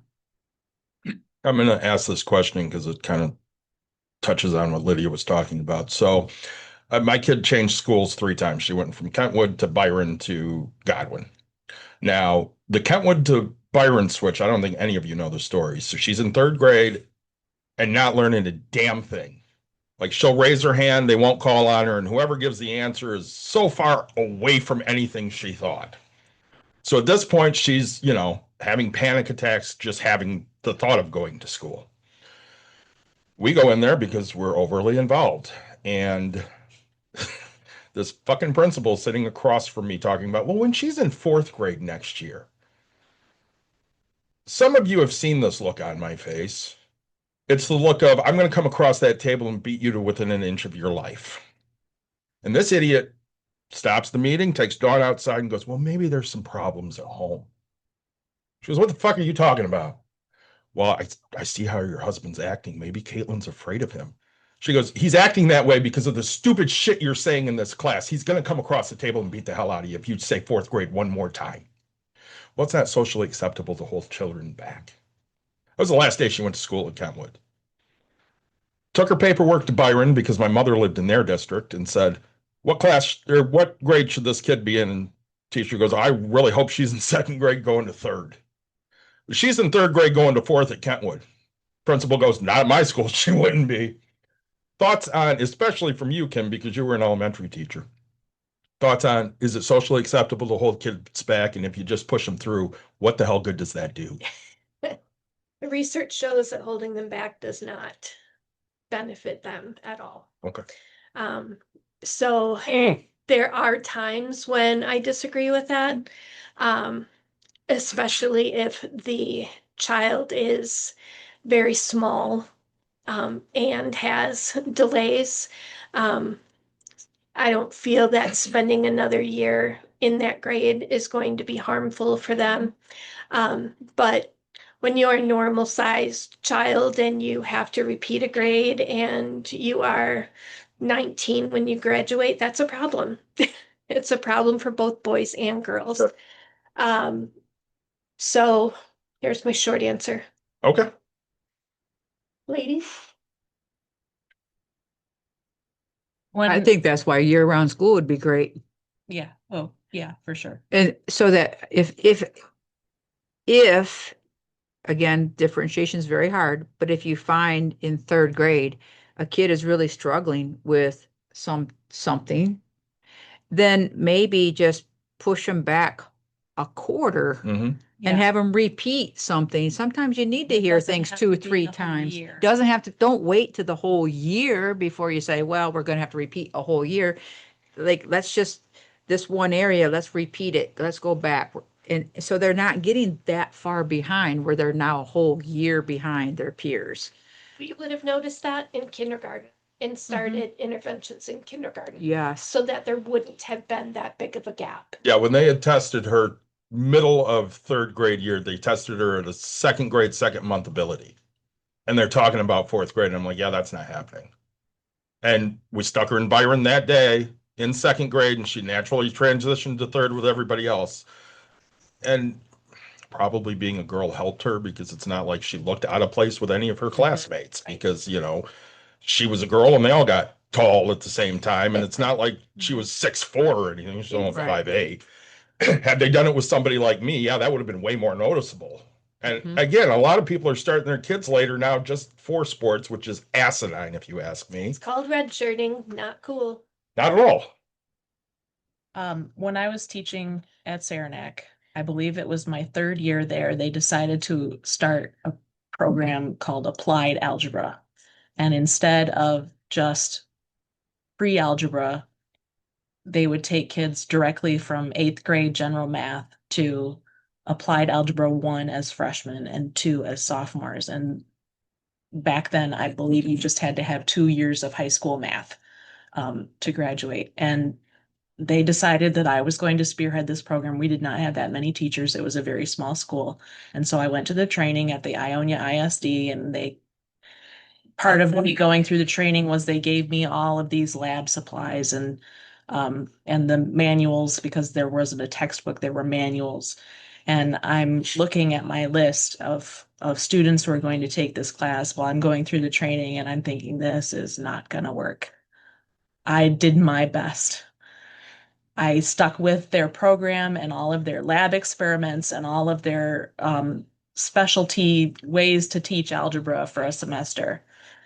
And I had 2 sections of that class, the 3rd hour and 6th hour, if I remember correctly. And in 3rd hour, I had maybe 50% who were understanding the concepts. And in the 6th hour, I had 0 kids who were understanding the concepts. And at the semester mark, I talked to my principal and I said, this is not working. These are not kids who can sit in a science lab and learn basic math. These are kids who don't know their times tables at 15. You know, this is not going to work. What will you object if I find my own way to teach these kids, or do you want me to do something else that you prescribe? And he said, well, do what you can. So I went and got my pre-algebra book from when I was in high school, well, 8th grade really, but I made copies of a few pages. And that's what we worked on. And by the end of the school year, they could do some of it. But most of them had failed the first semester, so they had to repeat something. They didn't repeat it with me, because then they moved me to all the advanced math. So I don't know what happened to those kids after that. I suspect that the district just passed them through. I just saw a video of a man who was just in tears, a teacher in Texas, Yes. Great video. who he has seniors, and he's like, I don't understand. He's crying. He's crying for himself and those kids, because he's like, we went through it. We taught it. I gave them the answers to fill in 4 things, and they still failed. And they're seniors and they can't read, and they're going to graduate. And it broke my heart. Mhm. It broke my heart to watch that little clip go through. And I thought about that. I thought about when I got moved to teach from high school AP Calc down to middle school. They gave me they said, we're going to send the best teacher to teach the hardest, the lowest kids. So I'm getting kids in 7th and 8th grade who are coming in at 1st and 2nd grade math lessons, right? They can only, and so if you ask them what's 8 plus 3, they have to use their fingers to count 8 fingers and then count with their fingers to add 3 more onto it. And they're in 7th and 8th grade. So how do you work with kids like that? And I thought, where are these kids and what do you do? And so those are the kids that man, he's working with seniors, they got passed and they got passed Yep. along and they got Yep. passed along and they got passed along to the point where what do you do? Now, your expectations of a teacher is you're supposed to graduate these kids. And if you get a kid where my expectation was I'm supposed to have these kids test at 7th and 8th grade math, but they're coming at me with 1st and 2nd grade levels. So how do I advance them 5 years, 6 years to get them where they're going to pass a test? Well, I was happy if they advanced 1.5 years further along than what they were. And I'm thrilled with that growth.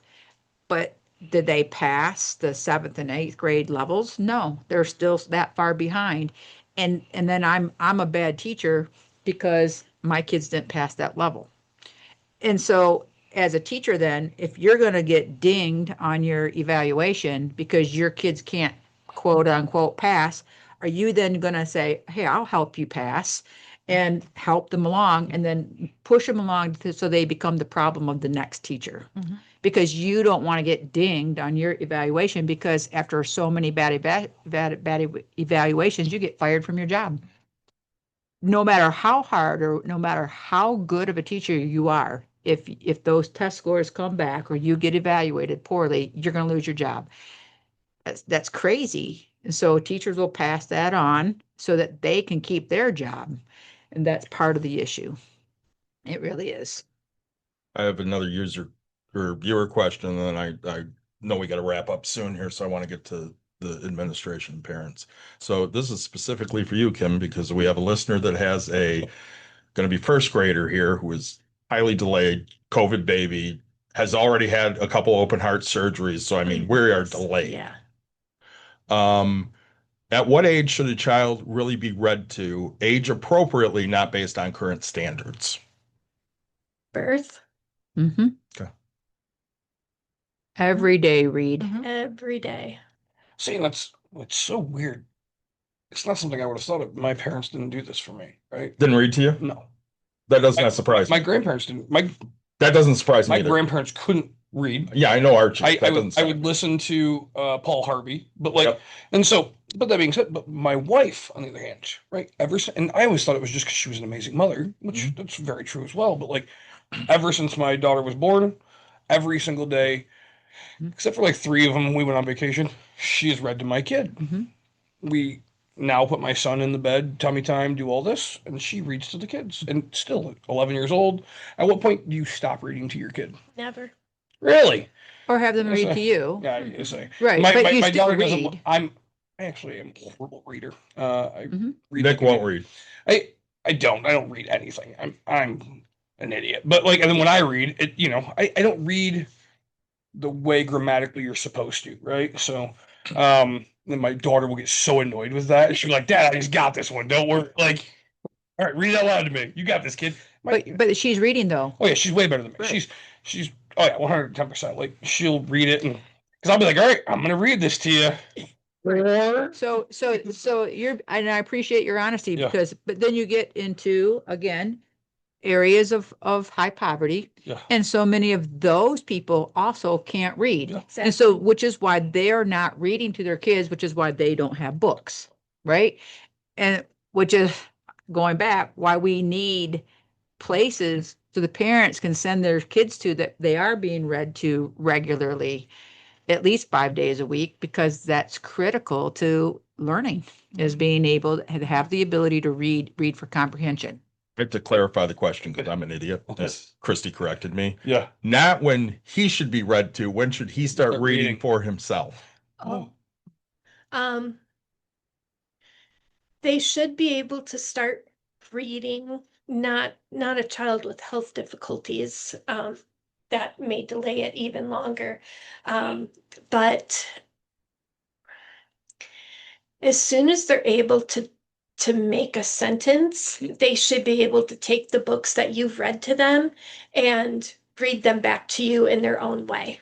Okay. So I have a 4-year-old grandson. He reads the books to me just based on what he remembers.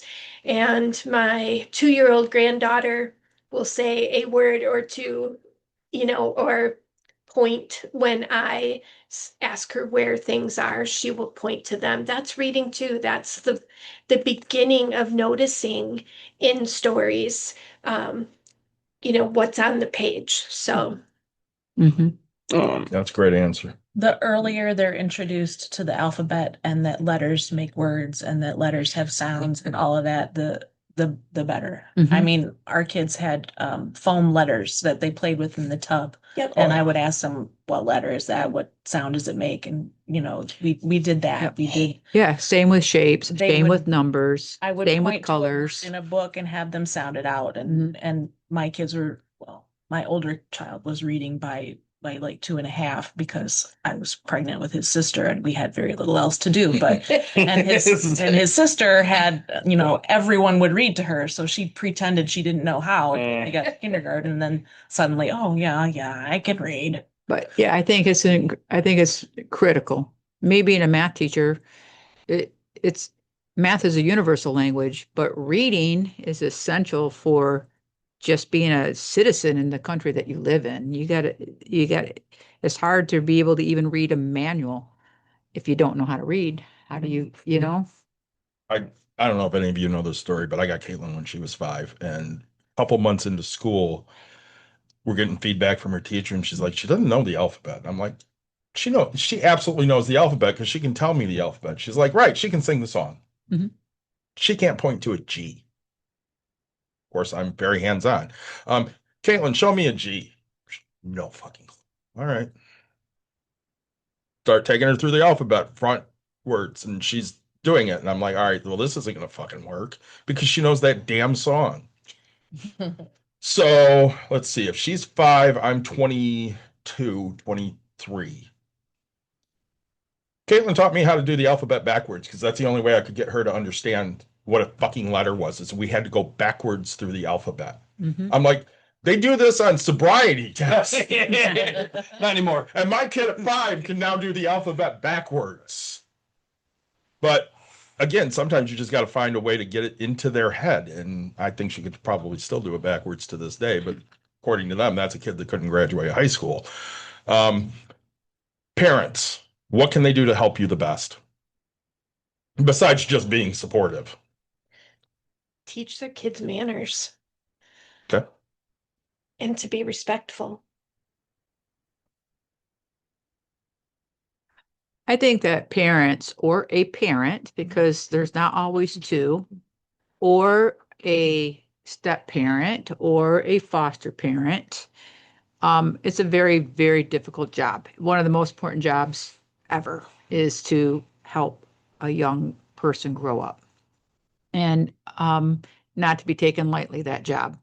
So what can they do is to, number one, sometimes you need to just stop and listen to the kid and ask them questions that are not just yes, no answers, but more open-ended questions in order to find out where they're at, like how school is going, what do they like, don't they like, why don't they like it, and then try to work with them in terms of wanting them to want to go to school and like school. It's not, if they if everything needs to be, kids want to have fun, they want to be happy. And if something is impeding that, and also they don't want to go to school, whether it's bullying or they're getting behind and they don't want to feel stupid, they don't want to answer, then that's where parents can really help their child, is help with that, to encourage them, because teachers, man, they're amazing people. They really do want kids to learn. They really do care about their kids. They become their own kids, and they care tremendously about them, and they want them to succeed, and they want them to learn. So if parents can get their kids in there in order to make them want to learn, and be comfortable learning, but also be comfortable in knowing that when you get frustrated or when you're struggling, it's not a bad thing. That actually, that's where real growth can come from. And so people are so concerned about being right every time and being perfect every time that when you say, no, actually, I'm glad that you're struggling. I think this is good because now that this is where the real growth is going to come from, and that it's okay. And I think that's where parents always come across is they think, I want my kid to be good at this and good at this, and you have to get all A's and you have to do this. Instead of saying, I want you to be a good person, I want you to help others, I want you to be respectful, and it's okay if you struggle in an area, you're going to be good at something. Let's find out what that something is, and we'll get you help to get you the rest. You may not be great at math, but you're still good enough. We can help you get through that. Find something that they love and they're passionate about, and then work that into the areas that they struggle and build it together. You can really help kids that way. That makes a big difference. And communicate. Like if your child had a horrible morning, just send a quick email, because as a teacher, I can love on that kid so much more than I normally would have. And if the child admits to mom at home, like, I hate reading out loud, if mom communicated that to me, I would set up with the child that I would pick a section for her to read before, so she was comfortable with it, and ask her to read, that section out loud, so she felt much more confident with herself, but that communication is so important. Mm-hmm. I think Yeah. that's a great tip. Yeah. But again, some parents, they're working and they can't communicate, or they're working two jobs and they don't even know what's going on in their kids' lives because they're too busy trying to survive. And so there's where educators can sometimes get to know kids, even sadly, better than some of their parents. And the kids will open up to a certain adult in their life, whether it could be someone through the church, it could be someone some mentor. I think mentorships are really big too. The big sister, big brother programs, man, that's powerful. And so if for single parents out there, try to get your kids enrolled in programs like that, that could really be helpful as well. Find someone that they can feel comfortable opening up to and talking about issues that are going on. A trusted adult would be really great. Or even a trusted older, if a 5-year-old, a 15-year-old looks like a grandpa to a 5-year-old. Yeah. So find someone who is super positive in that way. Another young person can help a kid, but someone can say, oh, and then we'll still communicate that back. And then if there's any way with phones, text, whatever, somehow letting the schools know, my kid, this is going on, instead of waiting until December to tell us. If their kid's struggling by October, let us know, so we can try to do something before it just builds and becomes a bigger problem. Well, I think that's a good thing to note too, because we're around these kids, and I say we because I think of times back to coaching. Like I started doing parents' night at Godwin, I think my second year, and I knew what kids were not going to have any parents show up. Mm-hmm. So we planned, all right, who's walking this kid? And I'm thinking of one specifically that one year, one of her classmates' moms walked both of them. And her senior year, she had her aunt and Marv, my assistant coach, that walked her. We just wanted to make sure that nobody's feeling left out or nobody's feeling weird about anything, because and there are a lot of parents that showed up that day, stayed for the 10 minutes we did the introductions, and left, and I never saw them before and I never saw them after, which irritated the hell out of me, because you'd have to drag me away to not see the things my kid was doing. And even now, those kids, none of them, I can't say none of them, very few of them have ever called me David. If I hear from them and say, Coach, how you doing? It's always going to be that way. I guarantee you the kids you taught aren't coming back and saying, hey, Kim, how are you doing? Well, now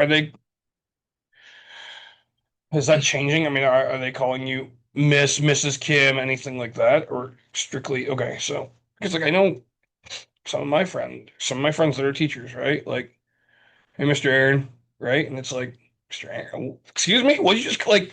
But like but I teach my daughter, right? Like it's Mr. David. Yeah, she calls me like Mr. David. it's usually first names type of a thing. Like, and so in school she still is currently calling her teachers by last names, but like high school and all that. I'm not sure if it's changing, but um, you know, Miss Kim. I had kids try Yeah. because we had name tags. We have to wear our badges. Oh, really? Yeah. Oh yeah, and they're like they look at your name and then they try, and I'm like, look, Yeah. I am a teacher. You are a student.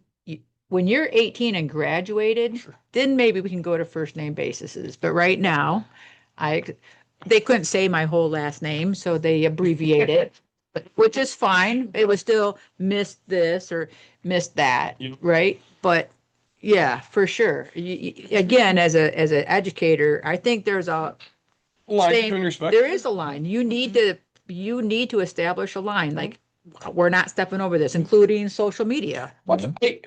I am Coach Nick. Yep. Okay. It is you call me Nick. There's a problem, right? It's not you need to call me Mr. Sir or anything like that. I am your coach. I am not your friend, right? Like this is how things. And I have kids try to pull it. Nick, go ahead and try that again. What, Nick? No. Coach Nick. There you go. Now we have somewhere, right? Like if not, I will make you call me Mr. Watkins at this point, right? Going forward. And so,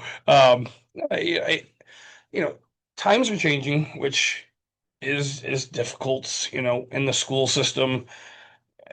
The amount of parents, I say, you guys had talked about, parents you call and had my grandpa gotten a phone call that I screwed up. I was not the greatest child in life, right? But like every time I just knew I was going home, I was gonna get my ass beat. That's what it was. You had to risk. What am I doing here versus what am I doing here? Am I gonna, don't get me wrong, not completely all the time, but like, I say, look, you had punishments. You found yourself in the corner, right? My grandfather raised me. Man, if you screw up there, you're gonna screw up at home. Now you have 400 chores that you're gonna do, right? Like, and so, I'm finding that people.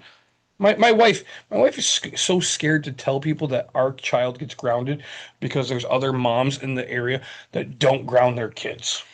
I was like, I don't fucking compare myself to other people. If there are some teachers listening to this program, the only thing I can say as a former teacher is, I don't know what the expression, honey, is the sweet, the thing, but what I found when I was first teaching is like, I focused on, oh, this kid's doing bad, this kid's doing bad, this kid's doing bad. And then later on, it's like, okay, let's switch that around. And I focus on the kids that were doing good, any type of positive thing. So I would call parents and the shock of, wait a minute, you're calling me because my kid's doing something good? Yeah. Was amazing, because then I had kids coming again, Miss, you called my house, and everyone's thinking, oh, like, man, that I've never had a good phone call. Thanks. That's awesome. And now that kid wants to work. You did something good for them, nice to them and the parents are like, I can't believe I got a good phone call. And so the kids who are D kids, C kids, average kids, they're not getting hey, your kid, they're getting, oh, they got a bad grade. They got this thing. They didn't show up. But if you turn it around and you make it positive, then the other kids want that positive phone call. They want that positive phone call. So that's what I can say to new teachers, perhaps. Focus on the positives. And if I had to do a negative, which you have to, as part of your job, you're trying to help those kids. But I had to keep myself balanced. The balance is key. If I focus on everything negative, I'm going to turn into a negative person. So turn into a positive person. Focus on the positives, and that's catchy. All of a sudden, the kids want to start doing that. Even in the classroom, catch the kids who are, no, we're going to turn that statement around. Let's make it a positive statement. I can't do this. Say, well, you can't do this yet. So you can do this. You just don't know how yet. We're going to keep pushing it. Like, don't focus on the negatives, focus on the positives. And that's the only thing I can say. And same thing with parents. I mean, parenting is a very hard job. So focus on the positives, the good things that your kids are doing. No, don't focus on the bad things your kids are doing. I remember first day of practice, junior year. Clomp called me bro. Oh, no. My daughter. You could have heard a pin drop. And afterwards, Katie comes up to me and she's like, Coach, you know I like to have a good time. I'm not your bro. It's bro. I'm your coach. Yeah. You call me Coach David, that's what I am. And it's funny because Chris was always Coach Chris with me. Mhm. When he went up to Coach Coopersville, he's Coach Yost. Okay.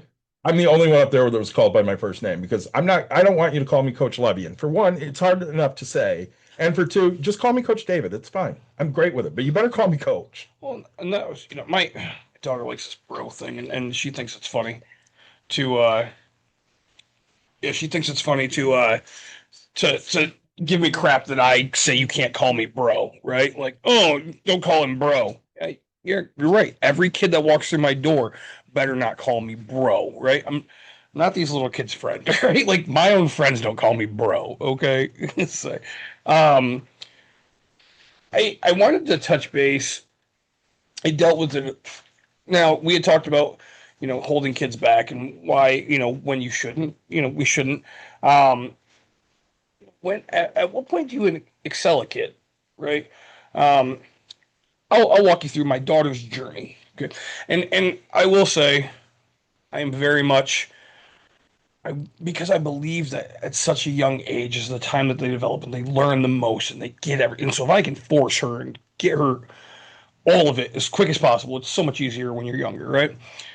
So our school has an accelerated class that she can go to once a week. Well, she gets 98 percentile. She's top of the class. She's this. She's just so much great feedback. Okay. So my question is always, well, what are you doing to excel her? What are you doing to push her? Well, she's doing great. Okay. But again, why? So she doesn't get into the class. She doesn't, finally I get into fourth grade or so. I'm like, hey, we're multiple years in. What are you doing? Well, they have this, ACT. And I was like, she's like, oh, has she not taken the test? No, like you have to be offered it. You have to do whatever. Like you keep telling me she's high percentage. She's doing all these things. Why are we not forcing her to learn more, to think? And so I don't know if it's school district based or whatever, if they have accelerated stuff or, I have a friend of mine who graduated high school, pissed me off, right? He's 5 years younger than me and graduated 10 years before me. He graduated at 12 and, gosh, yeah, I think he graduated the year 06 and I graduated in 07 and he's literally 5 or 6 years younger than me, which is he's just a very smart kid, right? To this day, still very smart. Apparently, you don't lose intelligence. So yeah. I just want to know, I guess, how do you excel a child? Good. You used the word force twice. Yeah. You don't want to force a child to do anything because then they will hate it. Yeah. We thought a lot on your lines when our daughter was in first, second grade, and we decided not to do it. Not to skip a grade, not to do anything like that with her, because she was young for her class. She was born at the end of August, so she was always the youngest kid in her class. And I think now if I had it to do over again, I might have held her back a year because she was so emotionally immature for her age. And kindergarten was when she met the bully that followed her through sixth grade. Yeah. And if I had held her back a year, wouldn't have dealt with that. We would not have had that issue. But and then I also think, but should I have let that drive the bus? Right. Should I let a bully control my daughter's life? He did anyway until she was 12. And obviously she's intelligent. She had 50 AP credits when she graduated from high school. It's crazy. Excuse me. And she did college her degree in biochemistry in 3 years. And then she got her master's in biochemistry in 1 year. And she's running a laboratory at age 22. And, all the PhD students that work with her are older than her. But she got away from the bully. Right. But she's still very emotionally immature for her age. I would never say that to her. Sure. Don't Make sure you won't listen to this. But Wrapping up here real quick. there's more to consider than just her 98th percentile. There's more to consider than could she learn more? She will, but you should never force her to. And in my experience, my daughter in second grade was doing multiplication, Yeah. and I asked her teacher if she could, when her regular math was done, if she could work out of this workbook, and I was told no. And so I sat down with the principal and talked with her, and she said, Kim, the teacher is doing the best she knows how to do. So in other words, the teacher had no idea how to do acceleration, which is what I think you're going to find most often. So my advice would be to find out what she's interested in and explore that on your own. Yeah. Make those your family field trips, let her learn and discover based on what she wants to know. Well, I'm saying this year's going to be really tough. I love her to pieces, but because I've lived a very busy life. She wants to do the accelerated class. She wants to do band and orchestra, which she's now getting up an hour early. She's staying like an hour late. And I'm just like, I'm going to support you, but if it ever becomes too much, you just say so, and we'll cut something. Force, yes, Yeah. but like it is force until you. I don't want you to hate life, right? Like As long you're as a she full-grown knows- child. As long as she knows if it becomes too much for her, she can come to you and say, Yeah. look, Dad, it's too much. Then But she doesn't. Good. She doesn't get to just be lazy and not want to wake up. So we could literally do this for hours more. This has been an excellent talk. One of our listeners said, "Thank you very much, ladies, for all you do and all you've done to educate the kids." I can't thank the three of you enough for coming in. If you're open to it, we'd love to do this again sometime. Oh gosh, yes. What do you say at the end? As always, like, subscribe, share, tell your friends, tell your family. We appreciate you guys listening to us. And again, thank you guys so much for joining us. I know that we talked for hours, and I hope you guys enjoyed this as much as we did. It was a indeed, pleasure. very much. Thank you. Thank you.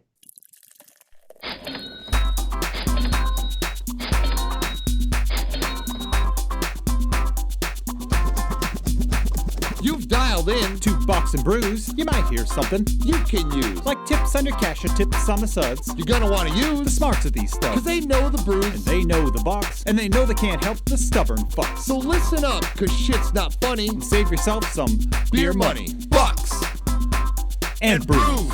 Bucks and Bucks brews. and brews. Bucks and brews.